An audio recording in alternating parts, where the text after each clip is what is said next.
السلام عليكم ورحمة الله وبركاته. إن الحمد لله نحمده ونستعينه ونستغفره ونعوذ بالله من شرور أنفسنا ومن سيئات أعمالنا. من يهده الله فلا مضل له ومن يضلل فلا هادي له. وأشهد أن لا إله إلا الله وحده لا شريك له وأشهد أن محمدا عبده ورسوله أما بعد. அன்பிற்குரிய எல்லாம் வல்ல அல்லாஹுவின் நல்லடியார்களே, அல்லாஹ்வுடைய பேரொருளால் சிடிஜையின் உங்கள் கேள்வி நேரம் நிகழ்ச்சியினூடாக நேரலையிலே உங்களை சந்திப்பதில் நாம் பெருமகிழ்ச்சி அடைகிறோம். உங்கள் அனைவருக்கும் தெரியும், மார்க்கம் மற்றும் சமகால நிகழ்வுகளுக்கான குர்ஆன் ஹதீஸ் அடிப்படையிலான நிலைப்பாடுகளை அறிந்து கொள்வதற்கான ஒரு நிகழ்ச்சியாக வாட்ஸ்அப் கேள்வி பதில் நிகழ்ச்சியை நாம் அறிமுகப்படுத்தி தற்போது பலராலும் பலவிதமான கேள்விகள் கேட்கப்பட்ட நிலையில் குர்ஆன் சுன்னா ஒளியிலிருந்து நாம் அவர்களுக்கு பதிலளித்து வருகிறோம். அந்த வகையில இன்றைய காலகட்டத்தில், அதாவது நேற்றுக்கு முந்தைய தினத்திலிருந்து ஒரு வீடியோ ஒன்று பரவலாக பரப்பப்பட்டு வருகிறது. ஐபிசி தமிழ் டிவி என்று சொல்லக்கூடிய ஒரு யூடியூப் சேனல் ஊடாக, அந்த யூடியூப் சேனலில் சிரேஷ்ட ஊடகவியலாளராக கருதப்படுகின்ற தமிழரசன் என்பவர் ஒரு வீடியோ பதிவை செய்திருக்கிறார். அந்த வீடியோ பதிவுல என்ன போட்டிருக்கிறார் சொன்னா, அதுக்கு தலைப்பு என்ன போட்டிருக்கிறார் சொன்னா, ராசிக்கின் காலடியில் விழுந்த சாரா புலஸ்தீனின் தாயார் கவிதா என்ற தலைப்பிலே ஒரு வீடியோவை அவர் பதிவு செய்துவிட்டு அதுல பலவிதமான விஷயங்களை பேசுகிறார். அதுல குறிப்பாக மிக முக்கியமான பிரதானமான 3 செய்திகளை அவர் பதிவு செய்கிறார். முதலாவது என்ன சொல்கிறார் என்று சொன்னா, சாரா புலஸ்தீனியை ராசிக் கடத்தி சென்றார் என்று சொல்கிறார். இரண்டாவதாக, ராசிக் உளவுத்துறையினரிடம் சம்பளம் வாங்கும் ஒரு நபர் என்று குறிப்பிடுகிறார். மூன்றாவதாக, சாரா விஷயத்தில் உளவுத்துறை மற்றும் பாதுகாப்புத்துறை ஏதோ ஒரு சதி செய்துள்ளது என்று பதிவு செய்கிறார். இதுல இந்த 3வது விஷயத்தை பொறுத்தளவுல அது சம்பந்தப்பட்டவர்களும் உளவுத்துறையும் பாதுகாப்புத்துறையும் பார்த்து கொள்ள வேண்டிய ஒரு விஷயம். அதுல நாம் தலையிட விரும்பவில்லை, அது நாம் சம்பந்தப்பட்ட ஒரு விஷயமும் அல்ல. ஆனால் முதல் 2 விஷயத்துல, அதாவது சாரா புலஸ்தீனை கடத்தி சென்றது ராசிக் என்பதும், ராசிக் என்பவர் உளவுத்துறையிலிருந்து சம்பளம் பெறுகிறார் என்று முன்வைக்கக்கூடிய அந்த குற்றச்சாட்டுக்கும் நேரடியாக நான் சம்பந்தப்பட்டிருப்பதனால அதற்கு பதிலளிப்பது என் மீது கடமையாகி இருக்கிறது. அந்த அடிப்படையில் பார்த்தால் இந்த வைக்கின்ற குற்றச்சாட்டுகள் சரியானவை தானா? ஐபிசி தமிழ் டிவி என்ற பெயரில் இயங்குகின்ற இந்த யூடியூப் சேனல் ஒரு நியாயமான நடுநிலையான நிலையில் செய்திகளை அலசி ஆராய்கின்றவர்களா, அல்லது பக்கச்சார்பாக ஒரு நியாயமற்ற நிலையில் அநீதியான ஒரு போக்கில் தங்களுடைய செய்திகளை பரப்பக்கூடியவர்களா என்பதை நாம் விரிவாக இன்ஷா அல்லாஹ் பார்ப்போம். அதுல முதலாவதாக அவர் என்ன சொல்கிறார் என்று சொன்னா, சாரா புலஸ்தீனி என்பவரை ராசிக் கடத்தி சென்றார் என்று ஒரு குற்றச்சாட்டை வைக்கிறார். இப்படி ஒரு குற்றச்சாட்டை வைக்கக்கூடிய இந்த ஐபிசி தமிழ் டிவி ஊடகங்களிடம் நாம் என்ன கேட்டுக்கொள்கிறோம் என்று சொன்னா, இதுக்கு நீங்கள் ஆதாரமாக எதனை குறிப்பிட்டீர்கள்? ராசிக் புலஸ்தீனி மகேந்திரன் என்று சொல்லக்கூடிய சாரா புலஸ்தீனியை கடத்தி சென்றதாக நீங்கள் சொல்கிறீர்களே, இதற்கு உங்கள் தரப்பிலிருந்து நீங்கள் வைக்கக்கூடிய ஆதாரம் என்ன? ஏதாவது ஒரு வீடியோ பதிவை நீங்கள் ஆதாரமாக காட்டினீர்களா, அல்லது ஒரு ஆடியோ பதிவை நீங்கள் ஆதாரமாக காட்டினீர்களா, அல்லது இந்த விஷயத்துல சம்பந்தப்பட்ட ராசிக் அதை ஒப்புக்கொண்டதாக ஏதாவது ஒரு ஆதாரத்தை நீங்க காட்டினீங்களா, அல்லது சம்பந்தப்பட்ட சாரா என்பவர் தான் கடத்தி செல்லப்பட்டதாக தகவல் சொல்லக்கூடிய ஏதாவது ஒரு ஆதாரத்தை நீங்கள் முன்வைத்தீர்களா? எதையுமே முன்வைக்காமல் ஒருதலை பட்சமாக தான் தோன்றித்தனமாக நீங்கள் எதை விரும்புறீங்களோ, எதை நீங்கள் யூகிக்கிறீர்களோ அதை ஒரு வாதமாக முன்வைத்து செய்திகளை பரப்புகிறீர்கள். நீங்க சொல்லக்கூடிய இந்த குற்றச்சாட்டுக்கு கடந்த 2019ஆம் ஆண்டு 6ஆம் மாதம் 21ஆம் தேதி நல்லாட்சி அரசாங்கத்தால் நடத்தப்பட்ட ஈஸ்டர் தாக்குதலுக்கான பாராளுமன்ற விசேட தெரிவுக்குழுவின் போது நேரடியாக நாங்கள் சாட்சியம் அளித்து அவர்களுக்கு நாங்கள் வாக்குமூலம் கொடுத்திருக்கிறோம். அதற்கான வீடியோ பதிவை நீங்கள் இப்போது பார்க்கலாம். නැරුණකොට මේ ප්‍රහාරකයන්ගෙන් කිසිම කෙනෙක් ඔබගේ සංවිධානය හිටියේ නැද්ද? සහරා නැරුණාම මේ බෝම්බ ප්‍රහාරකයන් කිසිම කෙනෙක් ඔබගේ සංවිධානය හිටියේ නැද්ද? නෑ, ඒ බෝම්බ ප්‍රහාරයට සම්බන්ධ වුණු පුද්ගලයෙක් හිටියා හස්තුන් කියලා. හස්තුන් කියලා පුද්ගලයා කටුවා පිටිය ප්‍රහාරකයා. එයා 2015 අවුරුද්දේ ඒ සාරා පුලස්තිනී කියන එයාගේ පෙම්වතියත් එක්ක අපේ සංවිධානයට ඇවිල්ලා හිටියා. ඇවිල්ලා ඉස්ලාම් දහම වැළඳ ගන්න ඕන කියලා කිව්වා. එයා වයස 18 සම්පූර්ණ කරලා තියෙන නිසා ඉස්ලාම් දහම වැළඳ ගැනීම හැකියාව තිබෙන නිසා ඉස්ලාම් දාම වැළඳ ගන්නට පුළුවන් කියලා අපි කිව්වා. නමුත් එයා නවාතැන් පාසුකම් ඉල්ලුවා. ඒවා අපිට කරන්න බෑ කියලා ඒගොල්ලන්ගේ දෙමාපියන්ව අපි සම්බන්ධ කරගත්තා. නවාතැන් පාසුකම් දෙන්න බෑ. ඔයගොල්ලෝ විවාහ වුණා නම් ඒක වෙනම කාරණාවක්. කාන්තාවක්ව තියාගෙන අපිට නවාතැන් පාසුකම් දෙන්න බෑ කියලා අපි කිව්වා. ඊට පස්සේ ඒගොල්ලන්ගේ මව සම්බන්ධ කරගෙන මාලිගාවත්ත පොලිස් ස්ථානයේ සුළු අපරාධාංශ ස්ථානාධිපතිතුමාට යොමු කරවලා ඔවුන්ගේ ඒ කාරණාව සාකච්ඡා කරලා අපි විසඳෙව්වා. එතකොට අම්මා කිව්වා එයාව එක්කගෙන යන්න ඕන කියලා. සාරා පුලස්තිනීව අපි කිව්වා ඒක ඔයගොල්ලන්ගේ කැමැත්තක් එක්කගෙන යන්න කියලා අපි කිව්වා. ඊට පස්සේ සාරා පුලස්තිනීව එක්කගෙන ගියා. දවස් පහකින් යවනවා කිව්වා. අපි කිව්වා යවන්න එපා තියාගන්න කියලා. අපිට නවාතැන් පාසුකම් දෙන්න බෑ කියලා කිව්වා. මේ ඉස්ලාම් බැලඳගත්තු ලේඛනය 2015 අවුරුද්දේදී එයාගේ මේ අස්තුන්ගේ ඩෙන්ටිටි කාඩ් එක ඒ වගේම සාරා පුලස්තිනීගේ ඩෙන්ටිටි කාඩ් එක වයස 19යි. ඒ වැළඳගත්තේ කොහෙද? සාරා ශ්‍රී ලංකා තෞහීද් ජමාත් සංවිධානය. සාරා දෙමළ කාන්තාව. සාරා හින්දු ආගම අදහන දෙමළ කාන්තාව. ඉස්ලාම් ආගමට ඒ කාන්තාව දුනේ ඔබගේ ශ්‍රී ලංකා තෞහීද් ජමාත් සංවිධානයේ මම ලේකම් වශයෙන් කටයුතු කරනකොට තමයි ආවේ. අපේ සංවිධානයට ඇවිල්ලා ඉල්ලීමක් කරනකොට ඒ ඉල්ලීමට අනුව එයාගේ එකඟතාවය අරගෙන එයාගේ කොන්සන්ට් එක අරගෙන වයස 19 සම්පූර්ණ කරලා තියෙන නිසා කරගත්තා. නමුත් එයාගේ අම්මා කිව්වා එයාව නවත්තන්න අපිත් කිව්වා නවත්තන්න දෙන්න බෑ කියලා. අම්මත් කිව්වා දෙන්න බෑ කියලා. මාලිගාවත්ත පොලිස් ස්ථානයේ අරහා ඒක විසඳ ගන්න කියලා 2015 8 වෙනි මාසේ 5 වෙනිදා පොලිස් ස්ථානයට අපි යොමු කරා. ඊට පස්සේ එයා ගිහලා නැවතත් 2015 9 වෙනි මාසේ 24 වෙනිදා ගෙදරින් අස්තුන් කියන එක්කනත් එක්ක එයා ඇවිල්ලා 25 වෙනිදා අපේ සංවිධානයට ඇවිල්ලා කියනවා මෙයාව මට විවාහ කරලා දෙන්න අම්මා ආගම අදහන්න මට දෙන්නේ නැහැ කියලා. ඒ අවස්ථාවේදී අපි කිව්වා එතකොට එයා ඉස්ලාම් බැලඳගෙන කියලා තියෙන්නේ. ඒ අවස්ථාවේදී අපි කිව්වා එහෙම අපිට විවාහ කරගන්න අවස්ථාව බාරකරුවන් ඉන්නකොට අපිට කරන්න බෑ කියලා අම්මව සම්බන්ධ කරගන්නවා. අම්මා විරෝධතාවය පළ කරනවා. මේගොල්ලෝ කියනවා ඔයගොල්ලෝ නොකරත් අපි විවාහ වෙන්න තමයි යන්නේ. අපිට අවස්ථාව කුදා කරලා දෙන්න කියලා ඉල්ලුවා. ඊට පස්සේ අන්තිම ගැල්ල 2015 12 වෙනි මාසේ 31 වෙනිදා එයා අස්තුන් එක්ක දික්කසාද වෙන්න කල්මුනේ පොලිසියට පැමිණිල්ලක් කරලා අපේ සංවිධානයට ලියුමක් යවනවා. මම ඉස්ලාම් ආගමෙනුත් පිට වුණා. මම ඒ වගේම ඔබේ සංවිධානයෙනුත් කිසිදු වගකීමකින් මම සිටින්නේ නිදහස් වෙනවා කියලා අපිට ලියුමක් යවුවා. ඒ ලියුම් කවරපව අපි අපසතුව තිබෙනවා. මේකේ මූලික මුල් පිටපත අපරාධ පරීක්ෂණ දෙපාර්තමේන්තුව උන්ගේ බාරයට ගත්තා. இந்த வீடியோல நாங்க என்ன சொல்கிறோம்?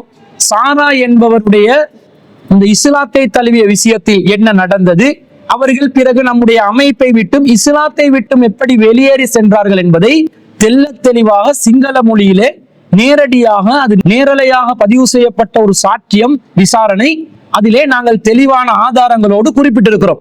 அப்ப இதை கவனிக்காம சும்மா தான் தோன்றித்தனமாக தான் விரும்பக்கூடிய செய்திகளை எல்லாம் ஐபிசி தமிழ் டிவி பரப்பலாமா, பரப்பக்கூடாது. பரப்புறதுல இருந்து என்ன விளங்குது என்று சொன்னா இவர்கள் ஏதோ வக்கிர புத்தியுடன் தமிழ் மக்களுக்கு ஏதோ அநீதி இழைக்கப்பட்டதாகவும் முஸ்லிம் சமூகம் அதற்கு காரணமாக இருந்ததாகவும் அதற்கு அரசு துணை போனதாகவும் ஒரு விதமான பதிவை இந்த சமூகத்தில் பதிவு செய்வதற்கு முனைகிறார்கள்.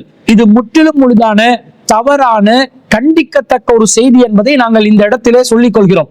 மேலும் அவர்கள் எதை ஆதாரமாக காட்டுகிறார்கள் என்று சொன்னா புலஸ்தினி மகேந்திரனுடைய தாயார் கவிதா அம்மா அவர்கள் 2019 ஆண்டில் நேத்ரா டிவிக்கு வழங்கிய ஒரு பேட்டியை தான் அவர்கள் ஆதாரமாக காட்டுகிறார்கள். கவிதா அம்மாவுடைய அந்த பேட்டியை ஆதாரமாக காட்டக்கூடியவர்கள் என்னுடைய பேட்டி ஒன்று எடுத்து இதில் நீங்க சம்பந்தப்பட்டுள்ளீர்களா என்பதை என்னிடம் இருந்து நேரடியாக ஒரு பேட்டி எடுத்து இரண்டு தரப்புடைய பேச்சுக்களை வைத்து ஒரு மூன்றாவது தரப்பாக நடுநிலையாக இருந்த ஒரு முடிவை அறிவித்திருக்க வேண்டுமா இல்லையா? அதை செய்வதற்கு இவர்கள் தவறிவிட்டார்கள் வேண்டுமென்றே திட்டமிட்டு ஒரு தரப்பினுடைய விசாரணை எடுக்கவே கூடாது, மறுதரப்பினருடைய தாங்கள் நினைக்கக்கூடிய கருத்தை மட்டும் பதிவு செய்யணும் என்பதற்காகத்தான் இவர்கள் முயற்சி செய்கிறார்கள் என்பது இதன் மூலம் நிரூபணமாகிறது. பக்கச்சார்பான நடுநிலையற்ற அநியாயமான ஒரு ஊடகமாக இந்த ஐபிசி தமிழ் டிவி ஊடகம் செயல்பட்டிருப்பதை பார்க்கிறோம். அவங்க எந்த காணொளியை ஆதாரமாக காட்டுகிறார்களோ அந்த காணொளியிலாவது சாரா புலஸ்தினியை கடத்தி சென்றது கவிதா அம்மாவுடைய ஒரு பேட்டியை சொல்றாங்களா இல்லையா? அந்த பேட்டியில கூட சாரா புலஸ்தினியை கடத்தி சென்றது ஸ்ரீலங்கா தௌஹீத் ஜமாத்தின் செயலாளராக இருந்த ராசிக் தான் என்று கவிதா அம்மா சொல்கிறார்களா? இல்லை. அதற்கு மாற்றமாக புலஸ்தினி மகேந்திரனை கடத்தி சென்றது அஸ்தூன் என்பவன் தான் என்று கவிதா அம்மா தெளிவாக வாக்குமூலம் அளிக்கிறார்கள். அந்த காணொளியை நீங்கள் இப்போது பாருங்கள். புலஸ்தினி என்றது இந்த மகள் என் மகள் வந்து குலோஸ்தினி இப்போதைக்கு காணாம போயிருக்கிறா. என் மகளை வந்து முன்னாடி வந்து என் மகளை வந்து இவனுகள் வந்து கலத்திட்டு சமயம் மாத்தி என் பிள்ளைய, என் மகள் வந்து சுத்த இந்து, அவள் வந்து சமயத்தை மாத்தி முஸ்லிமுக்கு மாத்தி மெயின்ட மாத்தி என் பிள்ளைய கலத்திட்டு போய்த்தான் கஸ்துன்றவன். அதுக்கப்புறம் அவள் ஏஎல் படிக்கிறதுக்கு வந்து களுவாஞ்சிக்குடி பற்றுறுப்பு மகாவித்தியாலயத்துக்கு படிக்க போனவ. அதுக்கப்புறம் அவ வந்து இது என்ன கழுமுனைக்கு வந்து அவ கிளாஸுக்கு போன சமயம் தான் இவன் அந்த புள்ளைய கலத்திட்டு போனவன். அதே சமயம் அங்கேயும் வந்து கலத்திட்டு போயிட்டான் அந்த புள்ளைய. அப்ப தெல்ல தெளிவாக எனது மகள் புலஸ்தினியை கஸ்தூன் என்பவன் தான் கடத்தி சென்றான், இவன் இந்த புள்ளைய திரும்ப ஒருக்க கடத்தி சென்றான், சமயம் மாத்தினதெல்லாம் அஸ்தூன் தான் என்று ஐபிசி தமிழ் டிவி எந்த நேத்ரா டிவியின் வீடியோவை பேட்டியை ஆதாரமாக எடுத்து முன்வைக்கிறார்களோ அந்த காணொளியில தெளிவாக குறிப்பிட்டிருக்கும் பொழுது அதை அப்படியே மூடி மறைச்சி சொந்த கருத்தாக இல்லாத ஒன்று இட்டு கட்டி காழ்ப்புணர்வுடன் குரோதத்துடன் வக்கிரத்துடன் ஐபிசி டிவி தமிழ் ஊடகவியலாளர் சிரேஷ்ட ஊடகவியலாளராம் தமிழரசன் என்பவர் என்ன சொல்கிறார்? ராசி கடத்தி சென்றார் என்று சொல்கிறார். மகேந்திரன் கவிதா அவர்கள் தேத்தா டிவியை சேர்ந்தவர் கூறுகின்றார், புலோசினியை கடத்தி கொழும்புக்கு சென்றார்கள். அவருடைய மகள் காப்போத்து சாதாரண தர பரீட்சையில் நல்ல சித்தி அடைந்ததுடன் திருப்பு மத்திய மகா வித்தியாலயம் அல்லது இன்றைய நாளில் தேசிய பாடசாலை இருக்கக்கூடியவற்றில் அவர் கல்வி பயின்றார். பின்னர் அவர் இவ்வாறான சூழ்நிலையில் கடத்தி செல்லப்பட்டார், கொழும்புக்கு கடத்தினார், ராசிக் தான் அவரை கடத்தி சென்றார் என்று கூறுகின்றார்.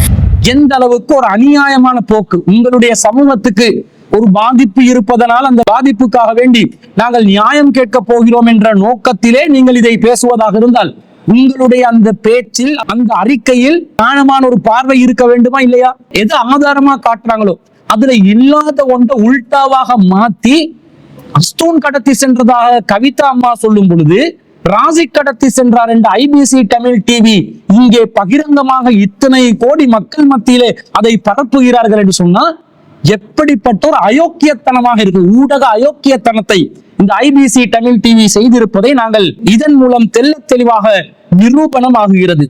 அப்ப இதுல உங்களோட நியாயம் இல்லை.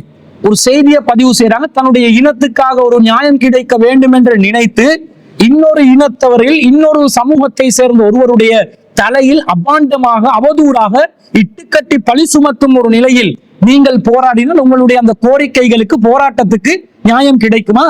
இப்படிதான் உங்களுடைய எல்லா போராட்டங்களும் அமைந்திருக்கிறது. காலங்காலமாக தமிழ் இனத்துக்காக எதை நீங்கள் போராட்டமாக செய்கிறீர்களோ அந்த போராட்டத்தில் உங்கள் தரப்பில் நியாயமான ஒரு அணுகுமுறை இல்லை. பக்கச்சார்பு, தனக்கு தான் தோன்றிய முடிவுகள், தனக்கு எது தேவை அந்த நேரத்தில் தேவையானவர்களை பயன்படுத்திக் கொள்வது, தேவையில்லாத போது கைவிட்டு விடுவது. அதே நேரத்தில் ஒரு முஸ்லிமை, ஒரு துலுக்கனை எப்படியாவது கருவறுப்பதற்கு வாய்ப்பு கிடைத்தால் கால் ரெண்டையும் தலைக்கு மேல் போட்டுக்கொண்டு துள்ளி குதிப்பதுதான் உங்களுடைய போங்காக இருப்பது இதன் மூலம் தெரிகிறது. இந்த ஊடக அராஜகத்தை நாங்கள் வன்மையாக கண்டிக்கிறோம்.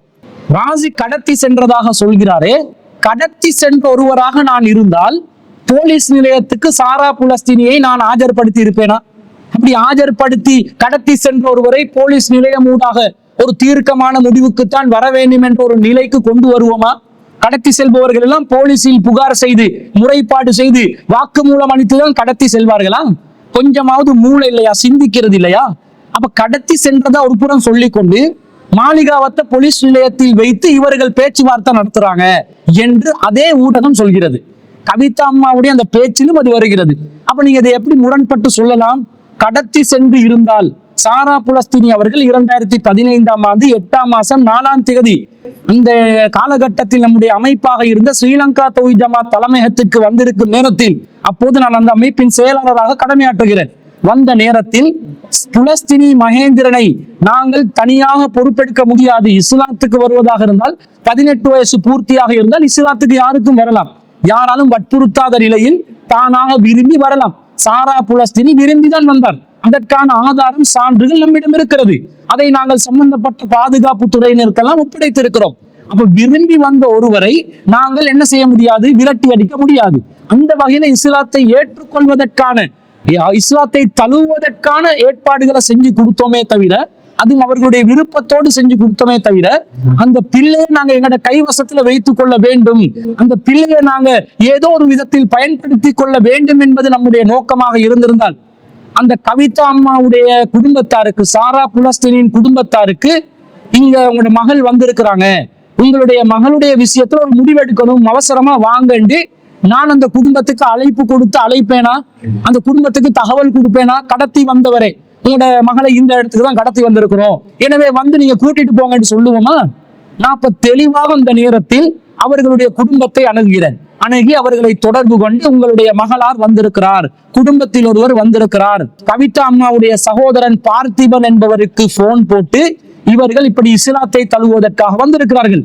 இஸ்லாத்தை பொறுத்தளவுல அதை விரும்பியவர்கள் 18 வயசுக்கு மேல இருந்தால் அவங்க விருப்பத்தோடு தழுவிக்கொள்ளலாம், அதற்கு நாங்கள் உதவி செய்வது என்பது வேறு. ஆனால் அவர்களை பொறுப்பெடுக்க முடியாது. குடும்பத்தார் வாருங்கள், 2 பேர் வாராங்க, திருமணம் முடிப்பதற்கு முடியாது என்கிறார்கள். ஆனால் புலஸ்தீனியை பொறுப்பெடுக்குமாறு புலஸ்தீனி கூறுகிறார், அப்படி செய்ய முடியாது. எனவே நீங்கள் வந்து அந்த பிள்ளை விஷயத்தில் ஒரு முடிவெடுங்க என்று நான் தானே உங்களை அழைக்கிறேன். நான் உங்களை தொடர்பு கொள்ளாவிட்டால் உங்களுக்கு புலஸ்தீனி மகேந்திரன் எங்க இருந்தாங்கன்றது கூட உங்களுக்கு தெரியுமா? தெரியாமல் போயிருக்கும். அப்ப இந்த நிலை கூட தெரியாமல் ஊடகம் என்ன சொல்லுது? ஐபிசி தமிழ் ஊடகம் கடத்தி வந்துட்டாங்க, போலீஸ்ல தெளிவாக வாக்குமூலம் அளிக்கிறோம், தாயாரிடம் ஒப்படைக்க வேண்டும் என்பதுதான் நம்முடைய நிலைப்பாடு. என்றால் ஒரு குமரு பிள்ளைய தனியாக ஒரு அமைப்பு பொறுப்பெடுக்க முடியாது. அந்த பிள்ளையுடைய எதிர்காலத்துக்கு ஏதாவது சிக்கல் நேர்ந்தால் நாங்கள் பொறுப்பெடுக்க முடியாது என்பதனால்தான் கவிதா அம்மாவை அழைத்துக் கொண்டே வர சொல்கிறோம். பிறகு வீட்டில் உள்ளவர்கள் வந்தார்கள், வந்து பேச்சுவார்த்தை நடத்தப்படுகிறது.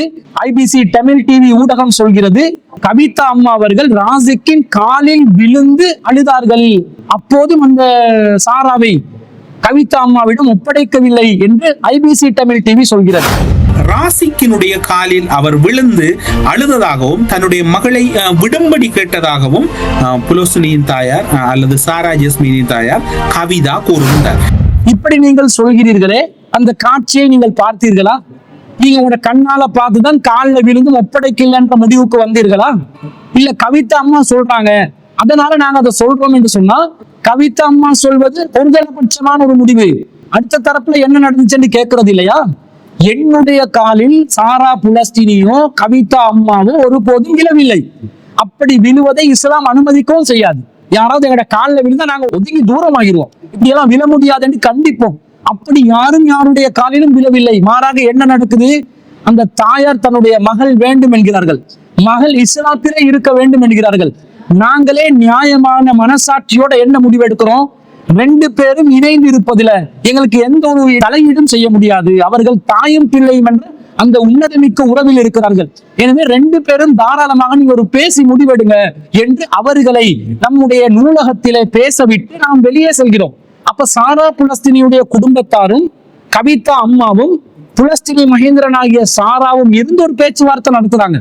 அந்த நேரத்துல திடீரென்று ஒரு பெரிய சத்தம் கேட்குது, அழுகிற சத்தம் கேட்குது. அப்பதான் நாங்க நிர்வாகிகள் எல்லாம் என்ன இந்த சத்தம் என்று ஓடி சென்று பார்த்தால் கவிதா அம்மா அவர்கள் சாரா புலஸ்தீனியோட காலில் விழுந்திருந்தாங்க. ராசிக்குடைய காலில் யாரும் விழல, சாரா புலஸ்தீனியோட காலில் விழுந்து என்னோட வந்து சேரு, இஸ்லாத் மதத்தை விட்டு வந்துரு என்று அழுந்து புறம்புறாங்க. அதை பார்த்து நம்முடைய மனமும் ரொம்ப கவலையான ஒரு நிலைக்கு ஆளாகுகிறது. அப்போதுதான் ஒரு பேச்சுவார்த்தை நடத்தி மாளிகாவத்த போலீஸ் நிலையத்துக்கு கொண்டு போய் சாரா புலஸ்தீனுடைய விஷயத்தை சட்ட ரீதியாக தீர்த்து போலீசுக்கு நாங்கள் அதை அறிவித்தல் செய்துவிட்டு தாயிடம் ஒப்படைப்பதற்குரிய ஏற்பாடுகளை செய்வோம் என்று அழைத்து செல்கிறோம். கடத்தி சென்றவங்க எல்லாம் இப்படி செய்வாங்களா?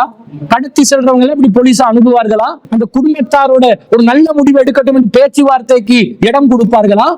மொத்த வரலாறையும் குழி தோண்டி புதைத்து அநியாயமாக ஒருதலை பட்சமாக மறுதரப்பினுடைய நியாயங்களை கேட்காம இப்படி குண்டக்க மண்டக்க உலர்ந்து கட்டுகிறீர்களே, உங்களுடைய ஊடகத்தை இனிமேல் மக்கள் நம்புவார்களா?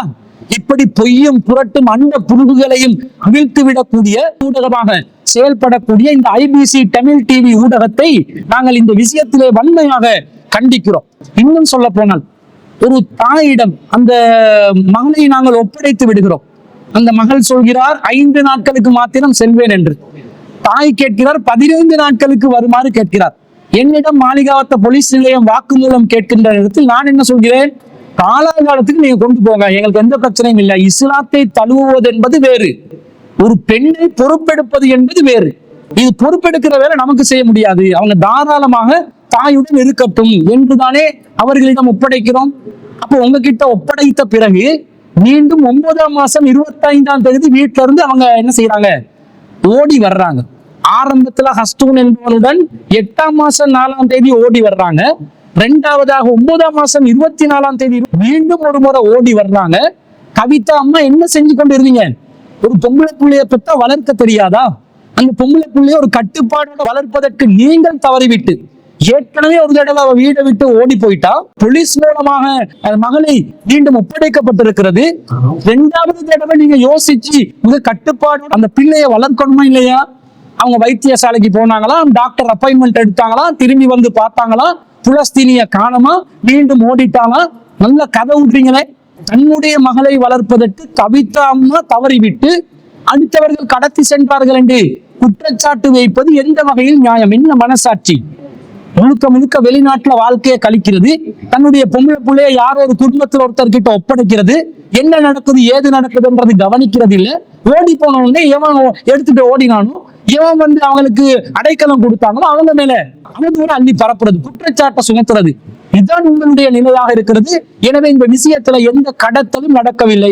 இது சம்பந்தப்பட்ட அனைத்து பாதுகாப்பு தரப்பு சட்ட ரீதியான தரப்புகளிடம் நாங்கள் தெளிவான ஆதாரங்களுடன் வாக்குமூலங்களை ஒப்படைத்து விட்டோம். 2015ஆம் ஆண்டு 12ஆம் மாதம் 31ஆம் தேதிக்கு பிறகு புலஸ்தீனிய மகேந்திரனுடைய கைப்பட எழுதிய கடிதத்தில் நான் இஸ்லாத்தை விட்டும் இந்த இயக்கத்தை விட்டும் வெளியேறுகிறேன், ஸ்ரீலங்கா தௌஹீத் ஜமாத்துடன் எனக்கு தொடர்பில்லை, இஸ்லாத்துக்கும் எனக்கும் சம்பந்தம் இல்லை என்று பிங்கர் பிரிண்ட் கைரேகை பதிவு செய்து கையொப்பமிட்டு ஒரு கடிதத்தின் மூலம் தந்த பிறகு சாரா புலஸ்தீனியுடைய தொடர்புகள் நமக்கு எந்த வகையிலும் இல்லை, அவருக்கும் நமக்கும் எந்த தொடர்பும் இல்லை என்பதை எத்தனை தடவைகள் நாங்கள் ஊடகங்களில் பதிவு செய்திருக்கிறோம். மீண்டும் மீண்டும் ஏன் சீன்றீங்க? உங்களுக்கு வேண்டும் யார் மேலேயாவது பழிய போட்டுறணும், அநியாயமா உங்களுக்கு யாராவது மேல பழிய போட்டு நாங்க தமிழினம் பாதிக்கப்பட்டு விட்டார்கள் என்ற ஒரு குற்றச்சாட்டை வச்சு அனுதாபத்துல தமிழ் டயஸ்போராவின் டாலர்களை அப்படியே அள்ளி எடுக்கணும், எச்சக்காசுக்கு பிச்சை எடுக்கணும் என்ற நோக்கம் தான் உங்களிடம் இருக்கிறது. இரண்டாவது குற்றச்சாட்டு, ஐபிசி தமிழ் ஊடகம் என்ன சொல்றாங்க? ராசிக் புலனாய்வு பிரிவில் சம்பளம் பெற்றார் என்று கூறுகிறார்கள். அந்த வீடியோ பதிவை பாருங்க. ஸ்ரீலங்கா தௌஃபிக் ஜமாத் அமைப்பினுடைய செயலாளராக அல்லது முக்கியஸ்தராக இருக்கக்கூடிய ராசிக் பற்றி பெரும் சந்தேகம் நிலவுவதாகவும் அவர் யார் என்பதையும் அன்றைய நல்லாட்சி காலப்பகுதியிலே முக்கிய அமைச்சராகவும் மிகவும் சக்தி வாய்ந்த அமைச்சராகவும் இருந்த ராஜித சேனாரட்ன அவர்கள் மிக முக்கியமான ஒரு தகவலை பெறுகின்றார் அல்லது முக்கியமான ஒரு தகவலை பகிர்ந்து கொள்ளுகின்றார். Tawhid Jamaat Secretary Abdul Razik Rafiquddin was an army intelligence member. A closest ally of ex-defense secretary Gotabaya Rajapaksa, now a retired major general, had coordinated these Muslim and Sinhala extremists. It has Abdul Rasik என்ற இந்த நபருக்கும் ஸ்ரீலங்கா புலனாய்வு பிரிவினருக்கும் இடையில் உள்ள தொடர்புகளையும் ஸ்ரீலங்கா புலனாய்வு பிரிவினரிடம் இருந்து ராசிக் பணம் பெற்று வந்தது பற்றியும் அமைச்சர் பகிரங்கமாக ஊடகவியலாளர் மாநாட்டில் வெளிப்படுத்தி இருந்தார். என்ன சொல்கிறார்கள்? நல்லாட்சி காலத்துல பிரசித்தி பெற்ற ஒரு அமைச்சராக இருந்த ராஜித சேனாரத்ன அவர்கள் தெளிவாக ஊடகவியலாளர் ஒரு சந்திப்பை வைத்து ராசிக் என்பவர் இலங்கை புலனாய்வு துறையில் சம்பளம் பெற்ற ஒருவர் என்று குற்றச்சாட்டு விதிக்கிறார். இப்போது நமக்கு சந்தேகம் பலத்து நிற்கிறது, வலுவடைகிறது என்ற மாதிரி ஒரு குற்றச்சாட்டை சொல்றீங்க. இந்த ராஜித சேனாரத்னுடைய அந்த குற்றச்சாட்டுக்கு 2019ஆம் ஆண்டு 5ஆம் மாதம் 2ஆம் திகதியே சிலோன் தௌஹீத் ஜமாத் தலைமையகத்துல ஒரு ஊடகவியலாளர் சந்திப்பை வைத்து நாம் அப்போதே மறுப்பு தெரிவித்து விட்டோம். ராஜித சேனாரத்ன என்பவர் வயசுக்கு போனதுனால மூல கிளம்பி பேசுறாரு, அவர் இதனை வாபஸ் வாங்க வேண்டும், அவர் இதனை வாபஸ் வாங்காவிட்டால் அவருக்கு எதிராக நாங்கள் ஒரு சட்ட நடவடிக்கை எடுப்போம், லெட்டர் ஆஃப் டிமாண்ட் அனுப்பி நாம் சட்ட நடவடிக்கை எடுப்பதற்கு தயாராக இருக்கிறோம் என்று எச்சரித்து அந்த நேரத்திலேயே நாம் ஒரு ஊடக மாநாடு நடத்தி பதில் கொடுத்து விட்டோம். ராஜித சேனாரத்ன இல்ல, அவருடைய அப்பனாக இருந்தாலும் நம் மீது குற்றச்சாட்டு வைப்பதாக இருந்தால், யார் மீது குற்றச்சாட்டு வைப்பதாக இருந்தால் எடுத்தெடுப்புக்கு சொன்னா அது குற்றச்சாட்டாகுமா? நான் சொல்கிறேன், இந்த தமிழரசன் என்பவர் சிரேஷ்ட ஊடகவியலாளர் என்று தன்னை அழைத்துக் கொண்டிருக்கக்கூடியவர், இவர் தெல்ல தெளிவாக ISIS உடன் தொடர்பில் இருக்கிறார் என்று நான் சொன்னால் நீங்கள் ஏற்றுக்கொள்வீர்களா?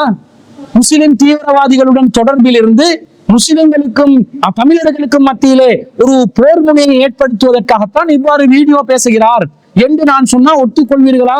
அது உங்களுடைய விஷயம் என்று வரும்போது அதை ஒப்புக்கொள்ள மாட்டீர்களா? அடுத்தவங்களுடைய விஷயம் என்று வரும்போது ஆதாரம் இல்லாமல் சொன்னாலும் ஏற்றுக்கொள்வீர்களாம் என்று சொன்னா இந்த நிலைப்பாடு நியாயமானதா? இது நியாயமில்லை. ராஜித சேனாரத்ன அவர்களுக்கு அப்போதே நாங்கள் தெளிவாக இதற்கு மறுப்பு தெரிவித்து விட்டோம். அந்த மறுப்பு வீடியோவை நீங்கள் பாருங்கள். ජාතික තෞහිද් ජමාත් සංවිධානයේ ලේකම් අබ්දුල් රාසික් කියලා. සෞඛ්‍ය අමාත්‍යතුමාට ඒ වයස්ගත වීමේ ප්‍රශ්නයක්ද කියලා මම දන්නේ නැහැ. ජාතික තෞහිද් ජමාත් සංවිධානයත් එක්ක අපට කිසි ගනුදෙනුවක් නැහැ. එම නිසා ජාතික තෞහිද් ජමාත් කියන්නේ වෙනම එකක්. මේ සිලෝන් තෞහිද් ජමාත් කියන එක වෙනම එකක්. ඊළඟට බුද්ධියංශ වාර්තාව කියලා වාර්තාවක් සඳහන් කරනවා ගෝඨාභය රාජපක්ෂ හිටපු ආරක්ෂක ලේකම්ගේ මම හිතවතෙක් වශයෙන් කටයුතු කරා. ජාතික ආරක්ෂක ආයතනයේ NIB ආයතනයේ මම බුද්ධියංශ ආයතනයෙන් වැටුප් ලැබපු සේවකයෙක් කියලා කියනවා. මේවාට එතුමා සාක්ෂි සාධක ඉදිරිපත් කරන්නට ඕන. ගෝඨාභය රාජපක්ෂව මූණට මූණවත් එක දවසකවත් මම දැකලා නැහැ. එම නිසා නීති උපදේශකවරු සමග සාකච්ඡා කරලා එන්තර වාසියක් යවලා නීතිමය ක්‍රියාමාර්ග ගන්න සාකච්ඡා කරමින් සිටිනවා. அதே நேரத்துல வேடிக்கை என்ன தெரியுமா? அப்ப சட்ட நடவடிக்கை எடுக்க போறதா சொன்னீங்களே, எடுத்தீர்களா என்று ஒரு கேள்வி கேட்கலாம். சட்ட நடவடிக்கைக்காக நாம் தயாராக இருக்கின்ற நேரத்தில் என்ன நடக்குது? அந்த நேரத்தில் தௌஹீத் ஜமாத்துக்கு எதிராக களம் கண்ட தௌஹீத் ஜமாத்துக்கு எதிராக போராடிய இன்னும் ஒரு சமூக துரோகியாக செயல்பட்ட அசாத் சாலி என்பவன் என்ன செய்தான்? பாராளுமன்ற தெரிவுக்குழுவில் சென்று அப்துல் ராசிக் உட்பட 26 பேருக்கு பாதுகாப்புத்துறை, உளவுத்துறை சம்பளம் கொடுத்திருக்கிறது என்ற குற்றச்சாட்டை முன்வைக்கிறார். அதே பாராளுமன்ற தெரிவுக்குழுவிடம் அசாத் சாலி என்ற சமூக துரோகி அந்த குற்றச்சாட்டை முன்வைக்கின்ற நேரத்தில் அதே ராஜித சேனாரத்ன அவர்கள் அதை திருத்துகிறார். அது ராசிக் அல்ல, ஜாரான் மற்றும் இன்னும் 26 பேருக்கு என்று திருத்துகிறார். அவர் திருத்தின அந்த வீடியோவை இப்போது பாருங்கள். අපිට දැනුම් තියෙනවා නොයෙකුත් වාර්තා තිබෙනවා ඒ වෙනකොට සහරාන් අපේ රාජ්‍ය බුද්ධි අංශයේ සල්ලි ගෙවන ඒ සල්ලි කියන 26 දෙනෙක්ගේ ඔය කල්ලි 26 දෙනෙක්ගෙන් එක්කෙනෙක් බව සම්මානි දන්නවා. සහරාන් ගැන ඒතන නමක් ඇවිල්ලා තිබුණේ නැහැ. SLTJ එකේ අබ්දුල් රාසික්ටයි 26 දෙනෙකුට ගෙවනවා කියන තමයි නිවුස් එක ඇවිල්ලා තිබුණේ. සහරාන්ගේ ඒ නිවුස් එකේ තියුණානේ. ඒ නිවුස් එක පළ කරා dailymirror.lk කියන එක. කරපු හැටි එදා හිටපු ආරක්ෂක ලේකම්වරයා වහම උන්ට බැනලා ඒක ඉවත් කරගන්න එක ඔය පෝස්ට් එක. ඒ පෝස්ට් එක අපිට හමු වුණා. ඒකේ තියෙන සහරාන් ඇතුළු 26 දෙනෙකුට සල්ලි ගෙවනවා. அவர் திருத்தின காரணத்தினால் அவருக்கு சட்ட நடவடிக்கை எடுக்கிறத விட்டுட்டோம். அவர் திருத்தி விட்டார். எந்த நல்லாட்சியின் பிரதான அமைச்சர் உளவுத்துறையிடம், பாதுகாப்புத்துறையிடம் ராசிக் என்பவர் சம்பளம் பெற்றிருக்கிறார் என்று குற்றச்சாட்டு வைத்தார்களோ அதே பிரதான அமைச்சர், அதே ஒரு நல்லாட்சியின் முக்கிய ஒரு அமைச்சராக இருந்த ராஜித் அவர்கள் அதை வாபஸ் வாங்குகிறார் என்று சொன்னா, ஏன் வாபஸ் வாங்கின செய்தியை நீங்க போடல? அது ராசிக் அல்ல, ஜஹரான் தான் என்று அவர் சொன்ன செய்தியை ஏன் IBC தமிழ் டிவி நீங்கள் உங்களுடைய ஊடகத்தில் பதிவு செய்யவில்லை? ஒருதலை பட்சம், சுயநலத்துக்காக வேலை செய்வது, யார் மீதாவது பழி தீர்த்து பழி போட்டுக் கொண்டு நம்முடைய கோரிக்கை நிலைநிறுத்தப்பட வேண்டும் என்ற ஒரு அநியாயமான எண்ணோட்டம், இதுதான் உங்களுடைய நோக்கமாக இருக்கிறது. நான் இறுதியாக எச்சரிக்கை செய்கின்றேன். IBC தமிழ் டிவி என்ற இந்த ஊடக நெட்வொர்க் அனைவருக்கும் எச்சரிக்கை செய்கின்றேன். நீங்கள் சொல்லுகின்ற செய்திக்கு ஆதாரத்தை நீங்க காட்டணும். அப்துல் ராசிக் தான் கடத்தி வந்தார் என்பதற்கு நீங்கள் ஆதாரம் காட்ட வேண்டும்.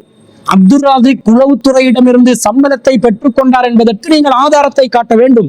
அப்படி ஆதாரத்தை நீங்கள் காட்டாத பட்சத்துல இன்னும் 14 நாட்கள் நாங்கள் இதற்கு நீங்கள் ஆதாரத்தை சமர்ப்பிப்பீர்களா இல்லையா என்பதை பார்த்து கொண்டிருப்போம். இல்லாவிட்டால் கண்டிப்பாக உங்களுக்கு எதிராக நம்முடைய சட்ட தரணிகளுடன் ஆலோசனை செய்து உங்களுக்கு எதிராக சட்ட நடவடிக்கை எடுப்பதற்கு நாங்கள் தயங்க மாட்டோம் என்பதை இறுதி எச்சரிக்கையாக சொல்லிக்கொண்டு, புலஸ்தினி மகேந்திரனுடைய விஷயத்துல இஸ்லாத்தை ஏற்றுக்கொண்டதற்கு நாங்கள் அவர்கள் விரும்பி வந்ததனால் அதற்கு யாரு வந்தாலும் இஸ்லாத்தை நோக்கி, புலஸ்தினி மகேந்திரன் அல்ல, இந்த நாட்டின் ஜனாதிபதி இஸ்லாத்தை ஏற்றுக்கொள்ள வேண்டும் என்று வந்தாலும் அவர்களுக்கு இந்த இஸ்லாத்தின் அடிப்படை கொள்கையை எத்தி வைப்பது, அந்த உறுதியான இஸ்லாத்தின் கொள்கைக்காக சாட்சியம் புகுவது ஒவ்வொரு முஸ்லிமின் மீது கடமை என்ற வகையில அந்த வேலையை நாங்கள் செய்வோம். அது எங்க மார்க்கத்தில் உள்ள ஒரு கடமை, அதை நாங்கள் நிறைவேற்றுவோம். அதே நேரத்துல இந்த கடத்தி செல்ற வேலை, ஆக்கள் சேர்க்கிற வேலை, இந்த மாதிரி தீவிரவாத செயற்பாடுகள்ல ஈடுபடுற வேலை எந்த ஒரு சந்தர்ப்பத்திலும் அன்றைய ஸ்ரீலங்கா தௌஹீத் ஜமாத்தில் இருந்து நாங்கள் பணிபுரியும் போதும் சரி, இன்றைய சிலோன் தௌஹீத் ஜமாத் என்ற அமைப்பில் இருந்து நாங்கள் செயலாற்றும் போதும் சரி, ஒருபோதும் நாங்கள் பயங்கரவாதத்திற்கும் தீவிரவாதத்திற்கும் ஆதரவு தெரிவித்ததே இல்லை. அதே நேரத்துல வெளிநாட்டுக்காரன் காசுக்கு பல்லெரிச்சு கொண்டு, டாலர்களுக்கு பல்லெரிச்சு கொண்டு பிச்சை காசை பெற்றுக் கொள்வதற்காக வேண்டி யார் மீதும் பொய்களையும் அவதூறுகளையும் அழித்திருப்பவர்களும் நாங்கள் அல்ல என்பதை இந்த இடத்திலே ஆணித்தரமாக நாங்கள் பதிவு செய்து கொண்டு, உங்களுடைய ஆதாரங்களை நீங்கள் சமர்ப்பிக்காவிட்டால் அல்லது இந்த வீடியோவில் உள்ளதை நீங்கள் வாபஸ் வாங்காவிட்டால் உங்களுக்கு எதிரான சட்ட நடவடிக்கைகளும் மேற்கொள்ளப்படும் என்பதையும் எச்சரிக்கையாக விடுத்துக் கொண்டு இந்த விஷயத்துக்கு இதை பதிலாக நாங்கள் பதிவு செய்து கொள்கிறோம். அன்பிற்குரிய சகோதரர்களே, சகோதரர் முஸ்ஹி பஹ்ரைன்ல இருந்து ஒரு கேள்வி கேட்கிறாரு. கடந்த ரமலானில் மௌலவி PJ உடைய உணவு உறைவிடம் என்கிற தலைப்பில் தொடர் உரை பேசியதில் பொருளிய கிளப்பிய விஷயம்தான் உயில் என்ற பதத்திற்கு பூஜை செய்யப்பட்ட உணவுகளை சாப்பிடலாம் என்று சொன்னது. அடுத்த மதத்தினர் கடவுளாக நினைப்பவற்றை படையல் செய்ததை உண்பதென்பது இது ஷிர்கே. இது சம்பந்தமாக CTயினர் மௌனம் காப்பது ஏன்? இந்த விஷயத்தில் மௌலவி PJயை காப்பாற்ற பார்க்கிறீர்களா? விளக்கம் தரவும் என்று ஒரு கேள்வியை கேட்டிருக்கிறார்.